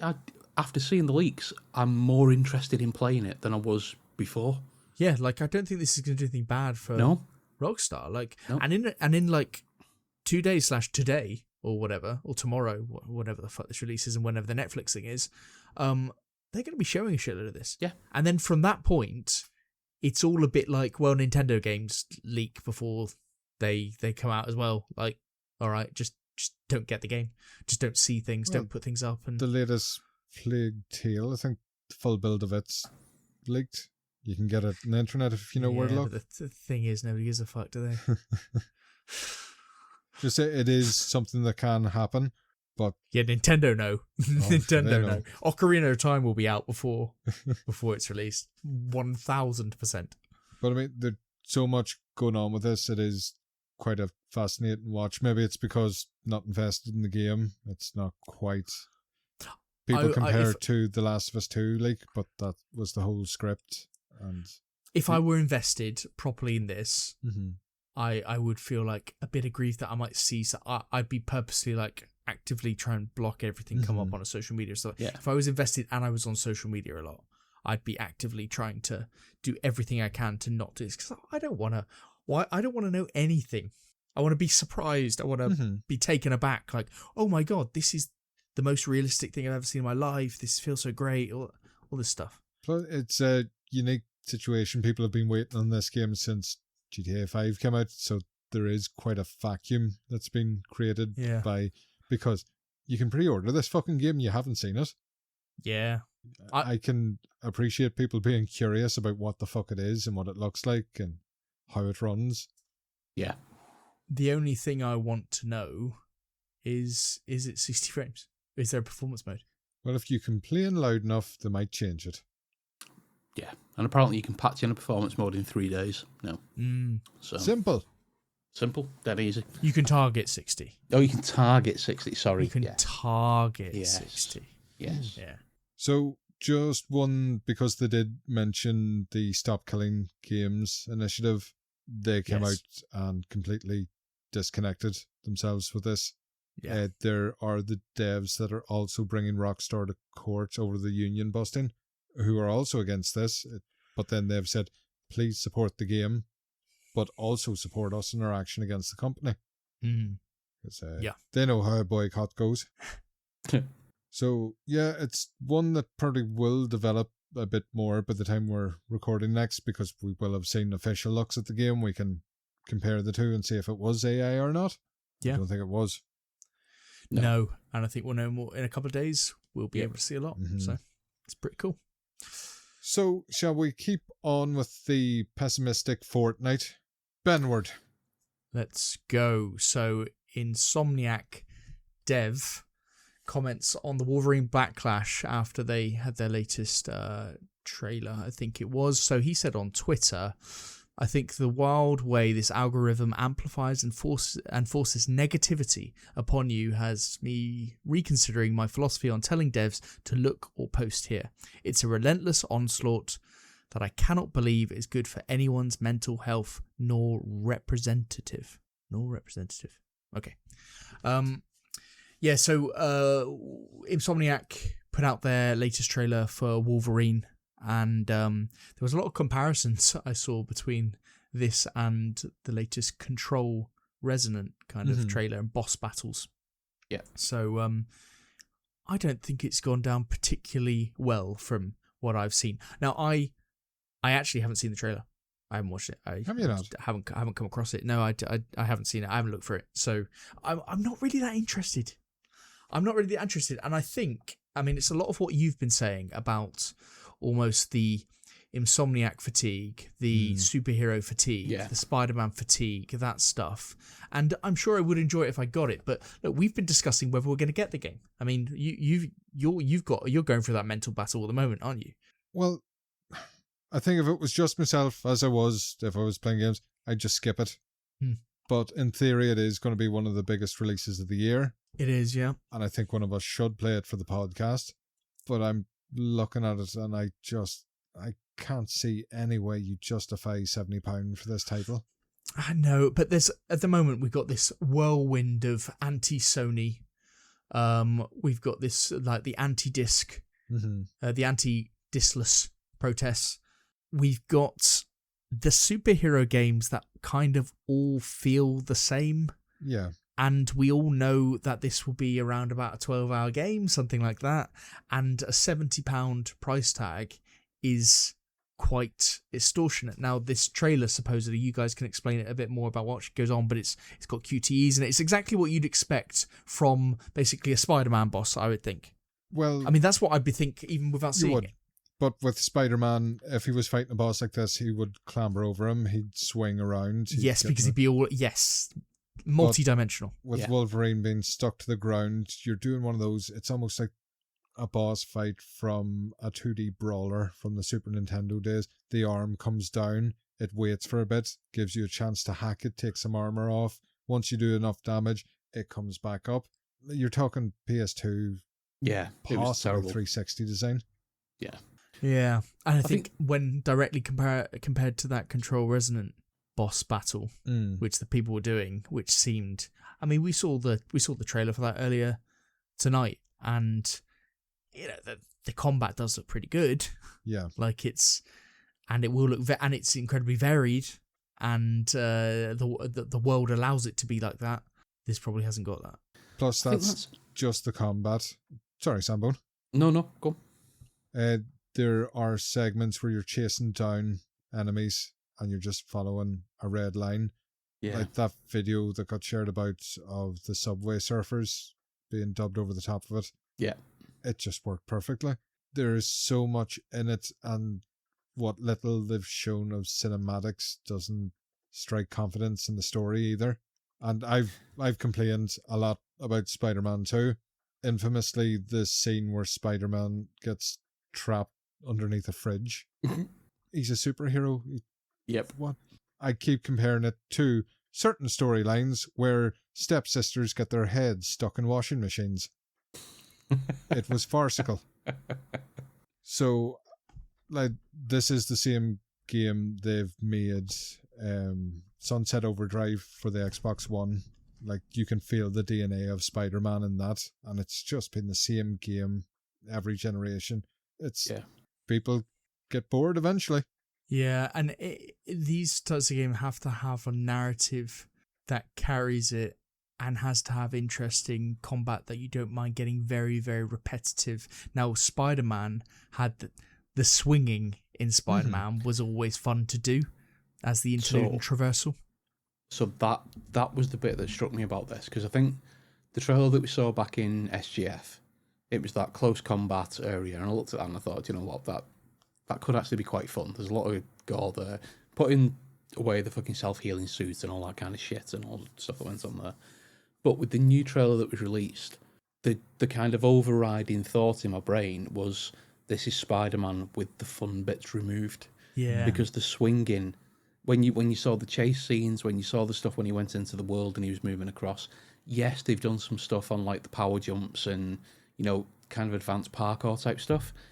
But it was direct comparisons to Spider-Man. And if I wanted to get from building A to building Z, then there was 20 different ways I could get there. Yes, there were, and each one of them would be fun in one way, shape or form. But it comes back to the boss battle thing that you said, Punk. It was just all very two-dimensional. Mm-hmm. It just looked like mechanically shite, to be honest. But if the story, people will enjoy it if the story carries it. If it's a good Wolverine story, and you can put up with that lack of variability. I think Sony are a real intersection right now. This inflection point where this is very much in the mold of what they've previously done. They did the focus on the multiplayer live service games. That kind of diminished as they started doing them and started cancelling those games and all that kind of stuff. And they're back to this, which is supposed to be their bread and butter. And should this fail or not deliver, I think that would be incredibly disappointing and for them, and quite telling that it is almost like a lost generation of games. Like, they haven't really delivered on the games front from a first party studio position in this whole of this generation. Like, it's just been very, very lackluster.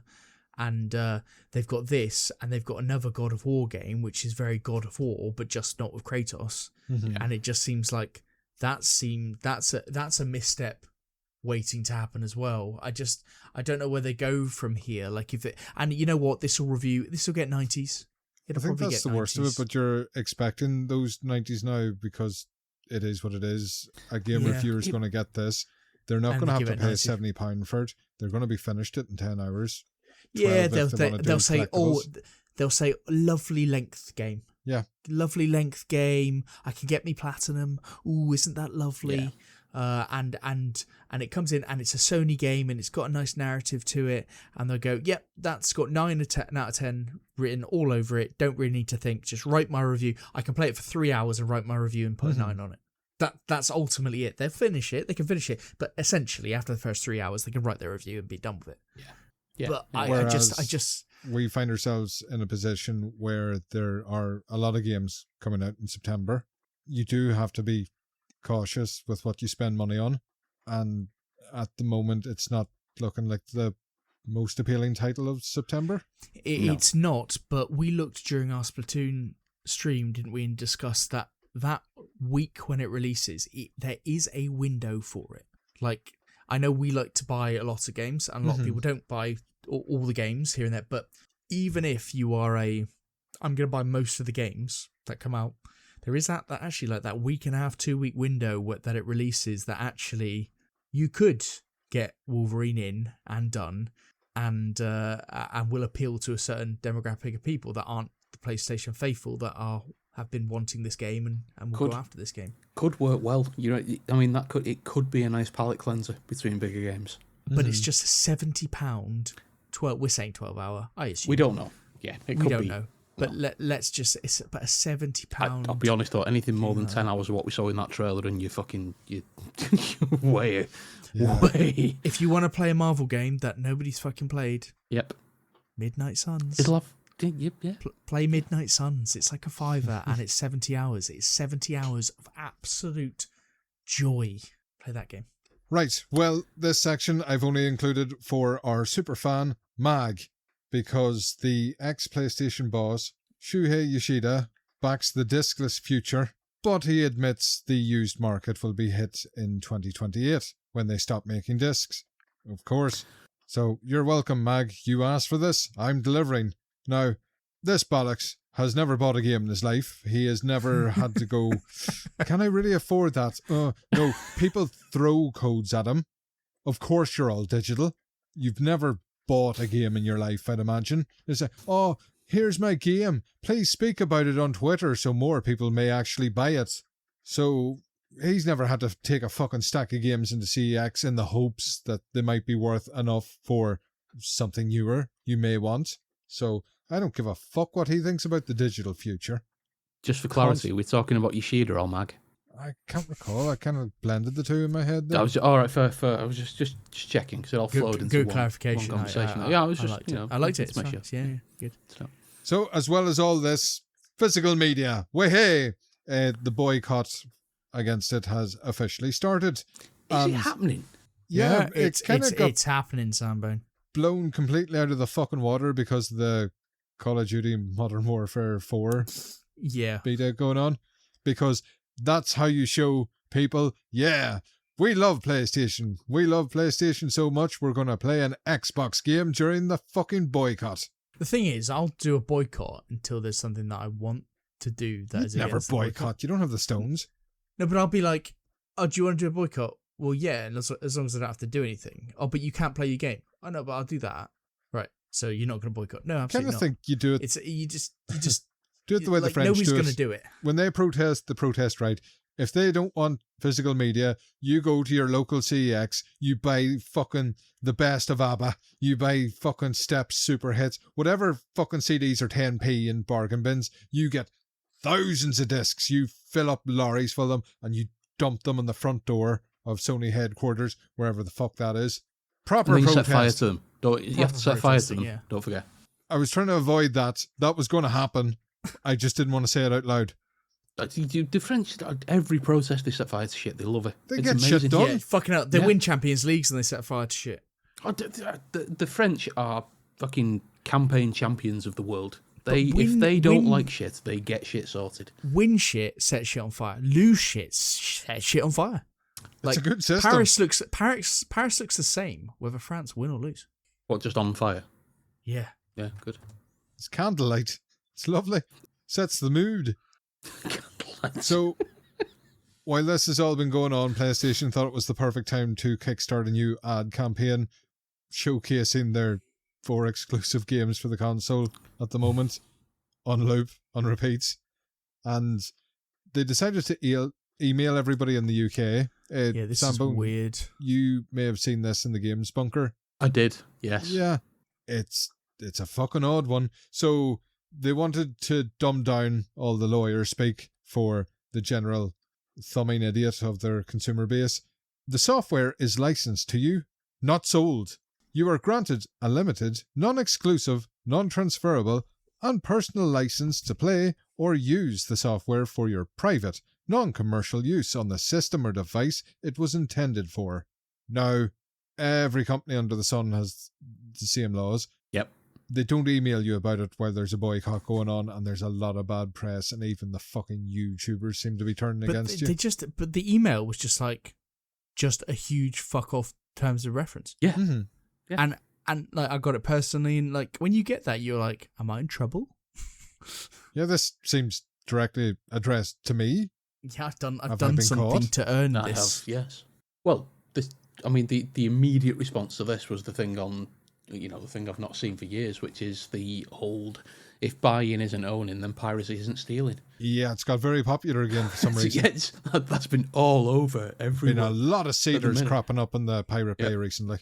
Which is not. I mean, they're doing nothing for themselves. Do you find that a bit odd though? Like, so you can license the use of printers, but if you steal a printer, you do steal a printer. Oh yeah. Yeah, I mean, don't get me wrong. The argument is completely invalid. What it's demonstrating is the bad will that's being sowed by this campaign. Wordplay, baby. Yes, but I don't understand how they're so consistently making such bad decisions when it comes to engagement. Yeah, but Wolverine will come out, it'll get 9 out of 10s, and the fan base will go, "Oh, isn't this a fucking wonderful game?" And everybody will move on. So just they're just waiting for mid September. Didn't have in the notes because this broke out today, but Sony in India have threatened people. They will be blacklisted. They will not receive any codes. They won't get any material about their plans if they publish anything negative about the physical plan going forward. What, like influencers? No, like anyone, journalists, outlets. Oh, journalists. Yeah. So I can't imagine it's only Sony in India doing that. I would imagine that's a global effect. I think Sony in India probably have to realise that the journalists are the only ones still on their side. Pretty much. I think you pick your battles, fella. So I can see sites mainly run on making guides now. And if you don't have early access to the game, you can't make a guide, you don't get the traffic, so you may want to stay in their favour. Those sites are going to die as well. Like, who uses who uses a written guide or it's whatever? dwindling, like, especially now that AI pulls that data, gives it to you without giving them the traffic. Yeah, and what AI will do is you go show me a video on YouTube and it tells you the exact moment. You click on the link and it will take you to that exact moment where it shows you how to do the fucking thing you're saying. Like, it just does it by YouTube. So, yeah, it's all companies don't have your interest at heart. They just want your money. We're all aware of that, but it's just becoming a bit more blatant this year. Yep. So, we'll keep this shitty fucking train running here. Sony's Horizon multiplayer game rebooted after poor feedback, report says. So, Horizon Hunters Gathering had a play test. They grabbed the biggest Horizon fans. You're talking hundreds of hours, platinums on the previous games. These are the people they wanted on the play test, and they fucking hated it. So it looked as bad as the trailers. It's fucking tough out there, innit? Yeah. Yeah. It's a game nobody asked for. Just because you make your game look like Fortnite doesn't mean it's going to make Fortnite money. But I think the added insult is the Krilla's full team's working on this. But thing is, like a side project, just like Last of Us Factions, people could be into like the world with a good game, which is kind of like I'm not against a live service game if it's in a franchise that I want to play and it's a good concept. Really, I think if this was a tacked on co-op thing that was part of Forbidden West, you'd hop on it. But for it to be a full release, taking the full team's attention, not having a sequel worked on, I just don't trust like Sony. Like, I don't understand like the idea of not pursuing the Last of Us Factions and going down a route like this. Like, why don't you have create a side arm to Naughty Dog to take on the project of Factions? Like, because it is a slam dunk. Yeah. It is, and it will sell, and it will be. But Fortniting up games, it animes it. You know, like we were saying with the trailers earlier, I can't tell whether an anime game is good or not. This is it. This is the problem. We cannot tell whether this is, because it looks like a mobile game, which look amazing, but they're all the same. You don't know what's what. Like, it's just very difficult. And they fucking killed Factions. And we keep saying it, The Last of Us Arc Raiders, God. It would have done so perfect. People say Arc Raiders is dead. It still has fucking 40,000 players on Steam. How many does Marathon have? 3,000. So if you chuck in like Xbox and PlayStation players on Arc Raiders, you're still going to get like a 60,000 player, 70,000 player the concurrent player base on that. Yeah. Like, and yet, Arc Raiders has lost 95% of its player base. Yeah, because it had fucking 500,000 people playing at any one moment. And that was only on Steam. It probably had like close to 1 million people. So yeah, of course it's going to lose 95% of its player base. But you don't need to keep much. You need to keep, like, look at the successful live service games out there. And then, so you go, oh, well, Factions would have been a Last of Us Arc Raiders. Yeah. Oh, wow. Yeah. And then the support that Sony would give it. Oh, wow, this is amazing. Like, when they gave the excuse that Naughty Dog realised, oh, yeah, but we'll have to be supporting this for fucking ever, and it's going to take up all of our resources, and all that. Yeah, well, that's when that's when the team gets bigger. That's when you siphon this off. That's when you get someone else to head it up, Neil. You don't have to do it. I don't get it. Like, that, it's the biggest pass up in gaming in modern times. It's mental. I think nobody will quite understand what it could have made, but I think it's the biggest pass up. Like, Ben, you touched on this earlier, but it was just when they talked about possibly cancelling this, rebooting it, but the writing's on the wall, it looks like. Yeah. But between Naughty Dog, Santa Monica, Guerrilla Games, all the games they've released for PlayStation 5 have been PS4 ports or remasters. Yeah. God of War Life will be the first game from those three teams that is a PS5 only release. I kind of think when you have a generation which bangs full of games, where you've got like Insomniac coming, Naughty Dog giving Guerrilla Games doing loads of games, fantastic. It means that the next gen suffers. Like, when everything rolls and comes together, all that means is, and you need to get, when the good times roll, you need to get those consoles sold and people in on the ecosystem, because you know what? Your next fucking 7 years are fucked, because you've put it all in here. And Xbox went, well, we got nothing for fucking 5 years, so we lost all the consoles. Now we're bringing out everything, but nobody plays the fucking console. So, great. At least they have... Wrong way round, buddy. Rolled out on PC. Yeah, at least they've got PC. At least they got some PC. Whereas PlayStation, yeah. That's probably why PlayStation haven't done a launcher, because you know what? They wouldn't have any new fucking games. Well, you know, pure dead Xbox is never going to die. Not fully. Shall sell we as many Xboxes as we want, but it's not going to die. rattle through the quick news that I didn't want to type notes up for? Rattle. Yes. Rattle. Rattle. Fuck it. Ben, you do it. So the Dustbloods had a network test last weekend, something like that. It was disastrous to start off with, but it is a network test. It's literally people took it as kind of like this demo. It's like, yeah, but it's fucking testing the network. So it crashed and it was shit, and a lot of people got very limited playtime. But out of that, there was like a really good half an hour video that somebody summarized some stuff. Fighting Cowboys done some really good had a really good take on it, stuff like that. It seems an interesting game. Distortion's take on it was basically that he doesn't know how the casuals are going to get on with this, because people will absolutely no-life it, and it might not be fun. I think so Dustbloods is the new game from Software on exclusive to Switch 2, and it is a bit like Night Rain, but it's more of a battle royale, and it's Bloodborne-esque, essentially.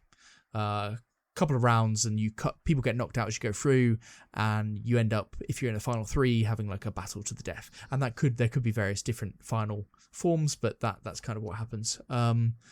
It looks an interesting concept.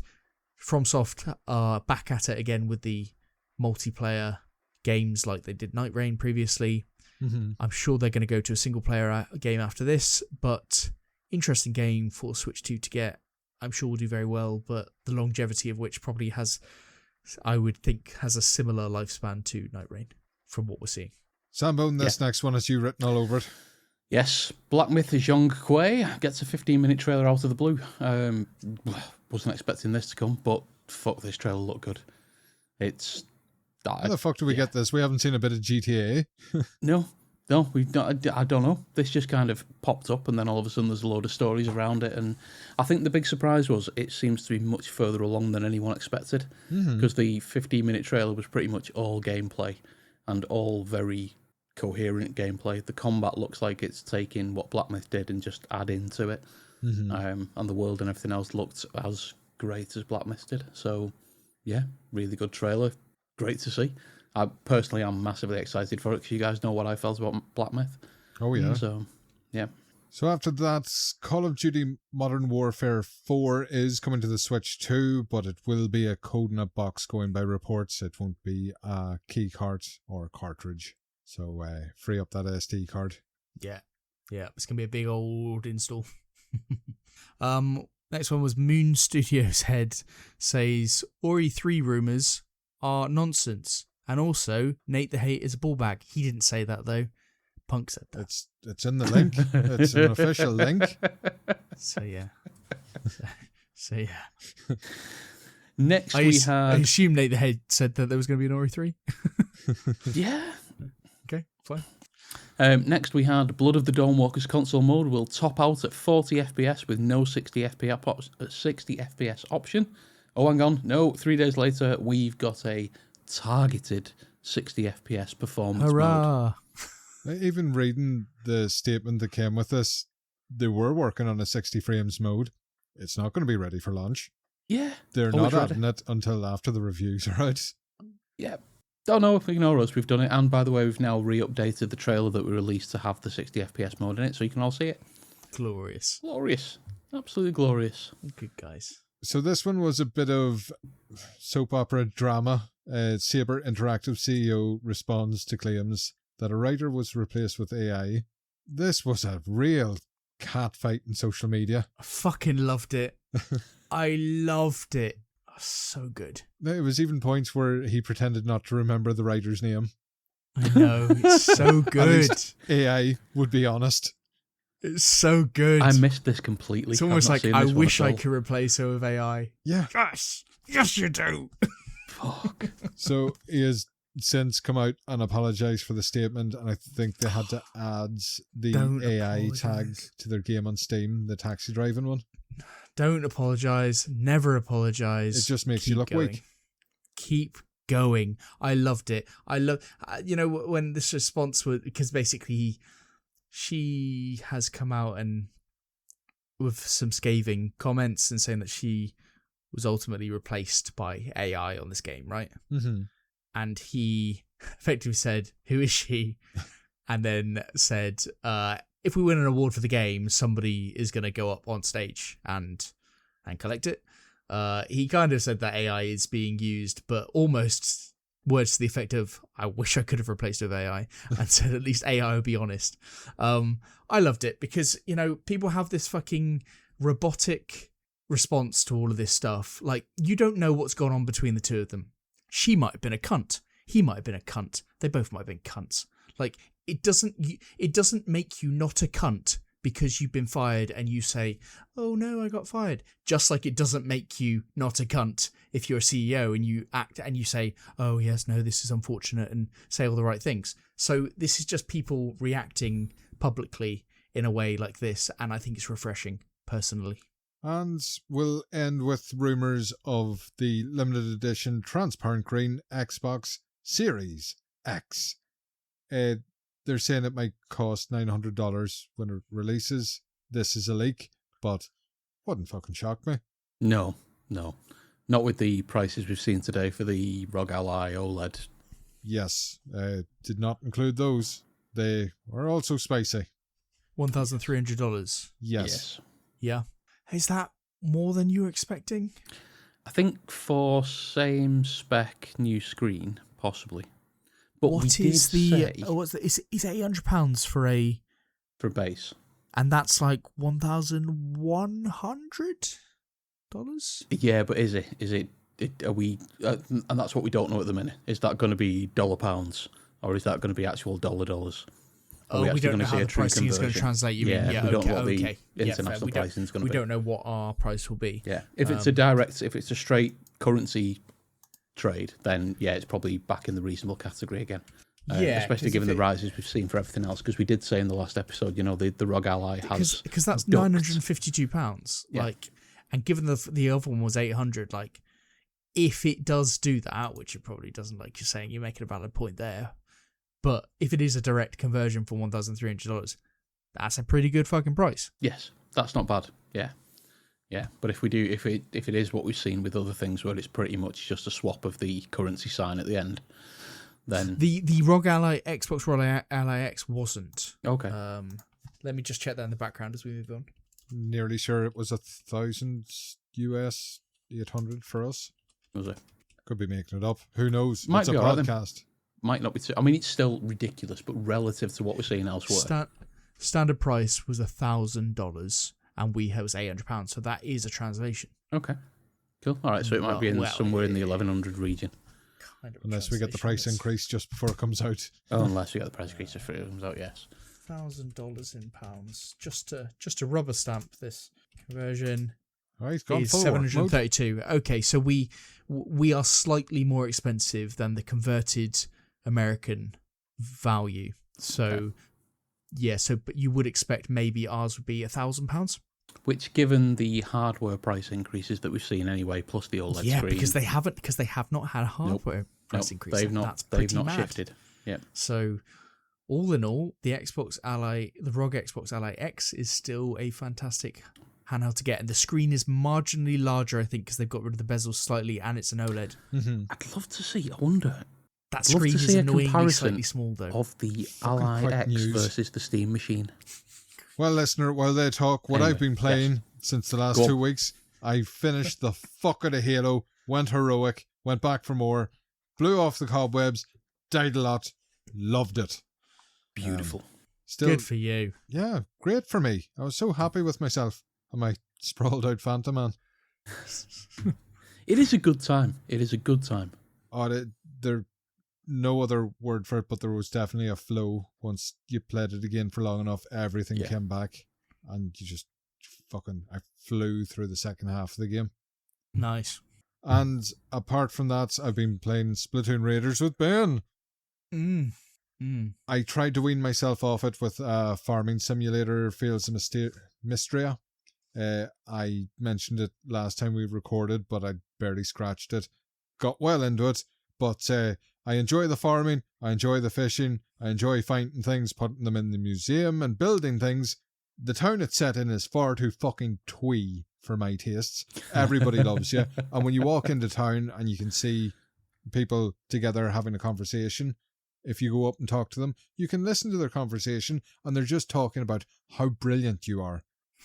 Bullshit.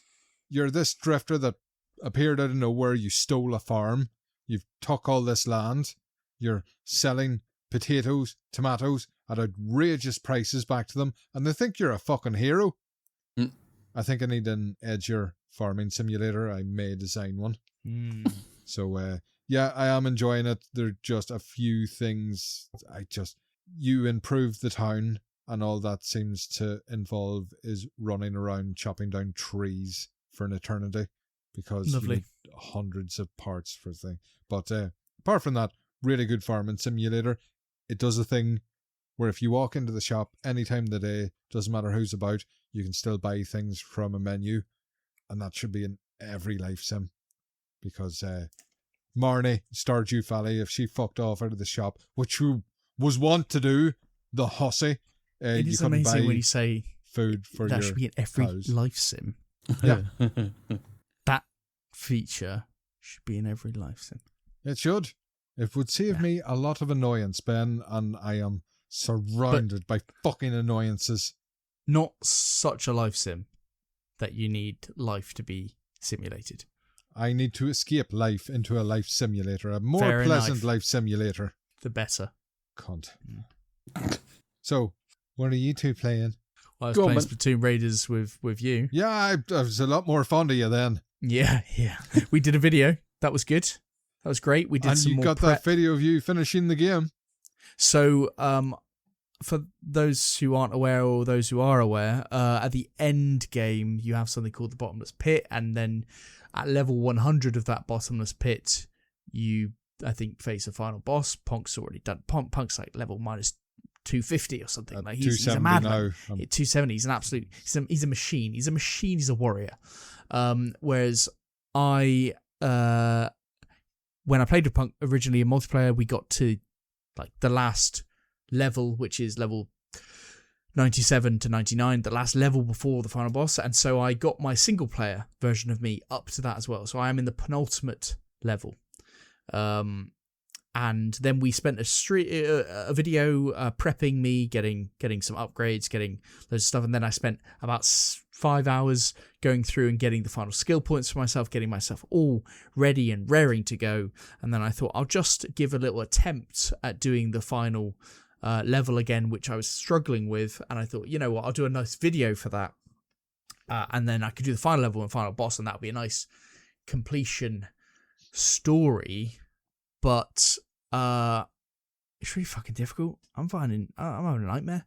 I'm having a fucking nightmare. And the problem was when we were playing before, like I was actually hamstrung. I had a lack of skill points. I didn't realise. I thought they were limited in the game, but they're not.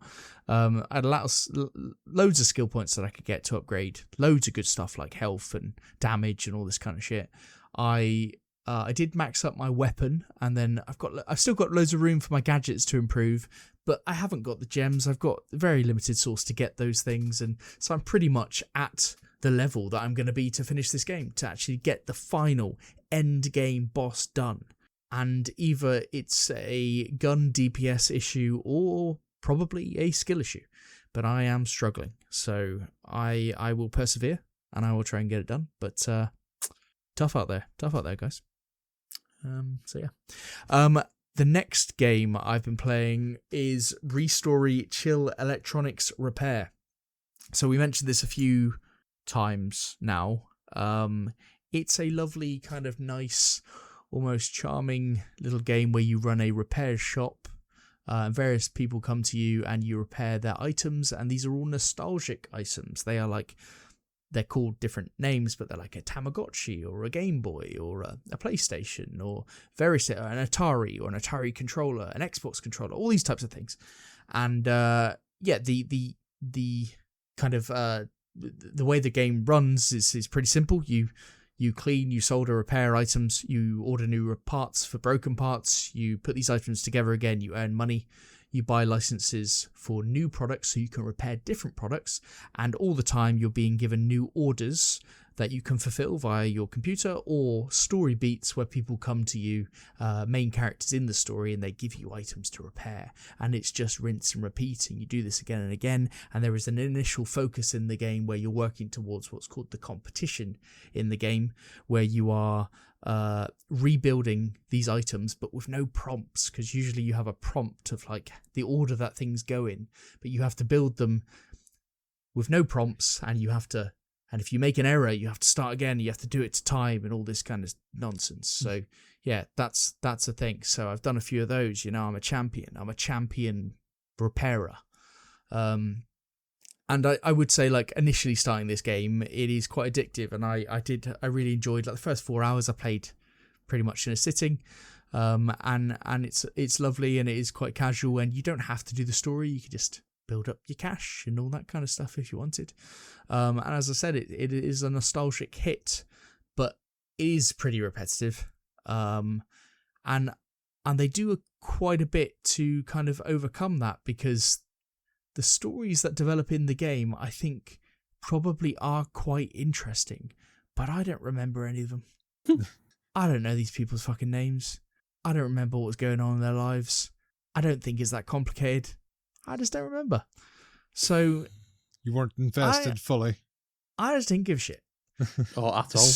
By the sounds of it. So, because the gameplay is quite repetitive, yeah, I've played about 10 hours per Steam, and I have played that time. Like, that has been me doing screws and putting shit together and all that kind of stuff. But yeah, not really bothered. It's fine. That's a shame. I do quite like it. I haven't played quite as much of it as I should have. But then I heard AI was used to develop it, so I demanded a refund. Of course. It's absolutely fine, but like, I wouldn't let this stop you playing any real game. But when I came back from my walk, I really wanted to play it. I just wanted to fucking sit down at my computer. I was knackered. I just wanted to play something that I didn't need to think, and it was a lovely time for a bit. And then as my fatigue got better over the coming days, I just wanted to play real stuff. So I can't be asked for this anymore. But it was nice for 10 hours. It's quite cheap. So yeah. Cool. That everything from you? That is all. Good. So most of my gaming, I've been away for a chunk of the in-between weeks since we last recorded, so most of my gaming has been around iRacing. So I've chucked a couple of videos up on YouTube. I've had some really interesting stepping up to the kind of next class of races in the D license that levels. One where your bonnet came up and it was just like an advert for the show. Yeah, there was a lot of them. There was like 2 or 3 days in a row where I jumped into what they call multi-class racing. So that's where basically you're all on the same, you've got multiple classes of cars, so different power, different class of cars, up to 3 different classes on the same track at the same time. So you're in, for example, your MX-5s, you're only racing the MX-5s on the track for your position in the race, but there's also faster cars from the GR86s and the BMWs also racing. If you're doing a GR86, you're only racing the GR86s for your position, but you've also got to overtake the slower MX-5s and fight against the faster. So you end up with, you go from sort of 12, maybe 15 cars on a track in like a dedicated class race to one of the races I was in, there were 44 cars on track of different classes. On the same track that you're racing on the 12 on. So it was absolutely fantastic. There was action every corner, every turn, every straight. There was always something going on. But fuck me, did it as a kind of new person into that class of racing, it got confusing as fuck because you're not sure quite where to stop to let people overtake you who are faster. You're racing somebody in your class in front. It's really counterintuitive to slow down and let somebody in a faster class come past you while you're racing somebody else. So it just turned into absolute carnage. And thankfully, it wasn't just me. The carnage was prolific throughout every race that I had. So yeah, I've been spending quite a bit more time just in that. So that's been the bulk of my gaming for the past sort of 2 weeks. But I did, however, go to Arcade Club in Bury while I was off work. And, oh man, did I have a good time there. So we just decided, kids, wife, let's go and do something a bit different. Booked a family ticket for Arcade Club for an afternoon, so we were in there for like 6 hours. Jesus. Oh man, it was so good. I mean, there's so much to do, there's so much to play while you're in there, because it's 4 floors of various arcade games and shit to do. But just like some of the highlights from there, they've got the big Outrun 2 SP machines with the 4 cars and the 2 wheels, so you can switch drivers. So essentially you're in 2-player. Every time you have contact, it switches driver to the other player. You're in a motion fucking car while you're doing it. So that was brilliant. It was me and the wife against 4 others, which was great fun on that.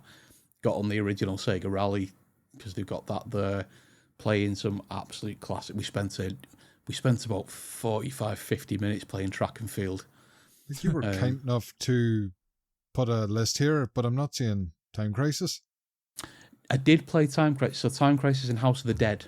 Yes, absolutely. But they were ones that I played on my own. The ones I've listed here are kind of the ones I sort of covered with family and introducing the kids to some of these, like Cuba, they'd never played before.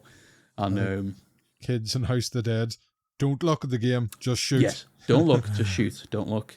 But yeah, Time Crisis, spent a big chunk of time on that. What was the Nintendo shooting game? Duck Hunt. Duck Hunt, yeah. No, the one where it's different levels. It'll come back to me in a minute.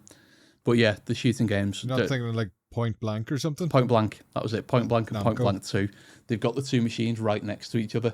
So I stuck into Point Blank, had a few goes on that, and then straight over to Point Blank 2, 2-player with my eldest daughter. And that was great fun. We were basically doing winner stays on Point Blank, which was class. But it just kind of brought back loads of that nostalgia stuff. That's one of the reasons I'm all over that thingy game, because we spent quite a bit of time playing Guitar Hero while we were there and really enjoyed it. And it was like, and DDR as well. So I've told the kids I'll get the dance mat out, pull it out of the shit, because I've got one of the proper metal dance mat jobs that were around in the PS2 era, sat in the back of the shed. So I've told them I'll get that out and we'll do that. So yeah, that was absolutely brilliant fun. And it's not often you say this from a value perspective. It was like 46 quid for a family ticket, and that gets you from 11 o'clock For like until a chunk of the 6 day. p.m. Yeah. You're a full day's entertainment, and when you're in there, like the food and the drinks, they're not ripping you off. You're not paying daft money for that. So it's absolutely, if your kids are into any kind of gaming, we had an absolutely brilliant day. Really did. So, yes, that's been me for 2 weeks, really. Lovely. Well, that's what we've been playing. Shall we take a look at what's coming? Yeah, let's do that. Let's run through those. We are entering that season, aren't we? Ben, kick it off. Well, out today is Star Wars Zero Company. He's really got the hang of this. He has, hasn't he? Yeah, he's in. And I'm fucking looking forward to this game. It's 40 quid. And it's on all of them, so, except for Switch. But it's a kind of XCOM type Star Wars game. I'm really looking forward to it. I think it's all the previews and everything look really good. So I'm banging. 27th of August. Also out today, Plague Tale Resonance. Xbox Game Pass. Xbox Game Pass. Free. Which I do not have anymore. No, you don't. No. Dick. You can also experience the best game of all time, Elden Ring, the Tarnished Edition on the best console of all time, the Switch 2, on the 28th of August. I'm going to see how this reviews and if it works properly, because I'm interested. Fucking hell. Even the talk... Sorry, listener, you're not privy to all this. We were talking about Elden Ring in our group chat. I wanted to start that again. I know, and doesn't the Switch Edition give us a lovely opportunity to do such things? Well, I've got a Pro Controller too, so it'll be easy. I want to do it handheld, proper job. Raw dog and Joy-Cons? Yeah, absolutely, yeah. The proper hamstrung. I realised last weekend that I can only play Elden Ring in times of adversity, because I played through the original. So I played through Elden Ring when I had COVID. So back during lockdown, I was laid off for 3-4 weeks with COVID when I had the first proper bout of it, and that's when I finished Elden Ring. So because being in the lands between was better than being full of COVID in real life, and for a couple of days, Friday, Saturday, maybe for about a week, I've had a bit of decision paralysis when it came to what game to play, and I really couldn't make up my mind on what I was going to play, what I was going to do. Stuck Elden Ring on Sunday, and now any other game seems like a good option. So it's absolutely, absolutely perfect. Yeah, I think it's one for me to get down the line. I think there's a lot coming up, so it's not for now. Yeah, but I want to get on. Believe that for a moment. I'm not sure if I believe it, but I just need to say it. Still got to finish Black Flag. I don't need to though. I rented it. You're still renting it. Still renting it. Yeah, Actively renting. Not rented. Ben. Say, what's a rent or two between friends?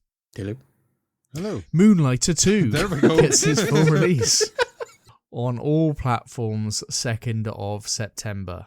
It's been a while to get this one. Yeah, Yes. I might dip into it. I hit the wall in the early access, so might continue on, finish it off. Blood of Dawnwalker. PC, PS5, Xbox, 3rd of September 2026. Are all three of us in on Blood of Dawnwalker? Are we all? I'm not sure if I'm independent on whether I'm playing Star Wars Zero Company. I'm all in on that, and I'm not sure whether I'm in. And now that The Witcher is end of September, I want you two to play it and tell me whether it's really good. That's what I want with the Blood of Dawnwater. I don't think I can do the Blood of Dawnwalker and then The Witcher 3 straight after it. I think So that'll it might be just too be much. me on Blood of Dawnwalker. It might just be you on Blood of Dawnwalker, yeah. Because I think based on today, I'm more excited for the new Witcher 3 thing than I am for Blood of Dawnwalker, randomly. So, yes, we'll see. Orbitals going to Switch 2, 3rd of September. Looks lovely. Are you two guys in? Because you were talking about co-oping this, weren't you? I reckon I'd probably be up that. Well, I think if I buy it... Is it a game share? Is it? Yeah, you can play it with me, Ben. Sexy. Yeah. Nice. Tight. Very tight. Okay. Onimusha, Way of the Sword. All platforms. Is that Game Pass? 4th of September? Is that Game Pass? I feel like it's Game Pass. Everyone is on Game Pass. Go check it out. It's free. Apart from you. And then Valheim weirdly gets a full release on all platforms on the 9th of September. Oh, who knew? Valheim's back, baby. Onimusha isn't Game Pass. Isn't? No. Lies. Bullshit. Bollocks. Not happening. No, fucking hell. Not only is it not on Game Pass, it's 65 quid on Xbox. Dead on arrival, baby. So, Valheim full release is getting a lot of Valheim people excited, though, because they've finally finished the game. And there's a load of new updates and mods and stuff coming through. It's got me interested again. Power World 1.0, Valheim full release. What world are we living in? Oh, it's beautiful. It's like people are finishing games. Finally. Mental. Yes. Mentalis. so there's quite a bit to choose from for our next recording. We shall ration them out between us and see what we come up with. Yes. I mean, we've got Blood of the Dawnwalker, Star Wars Zero Company, and Plague Tale Resonance covered. So that's a good 3. Mm-hmm. So Yeah. Ben It's will good be stuff. buying Elden Ring on the Switch too. Ben will buy Elden Who Ring, knows? so Who yeah, knows? Who can say whether I will or I won't? yeah. I think we can pretty confidently say. Oh, he's so coy. He's got it pre-ordered. It'll just be... He's already done it.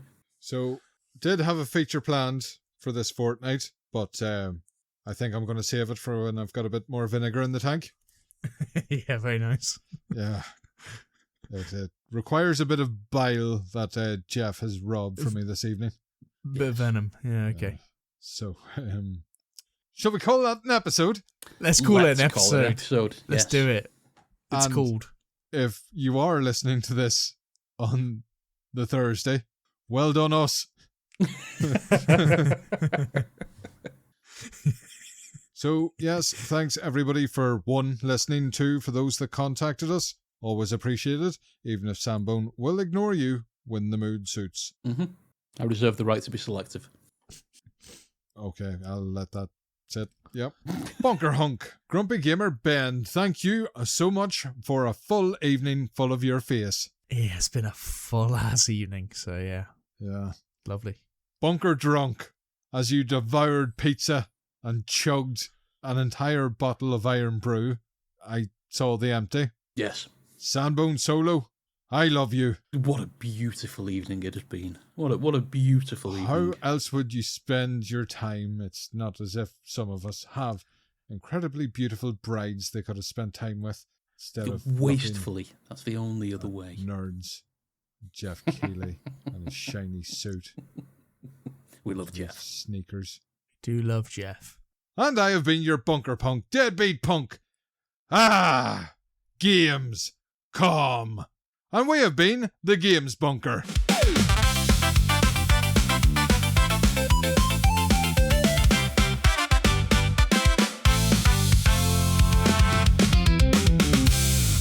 Universally loved by the Nazis and the blue haired freaks. That tracks. That tracks. That tracks, baby.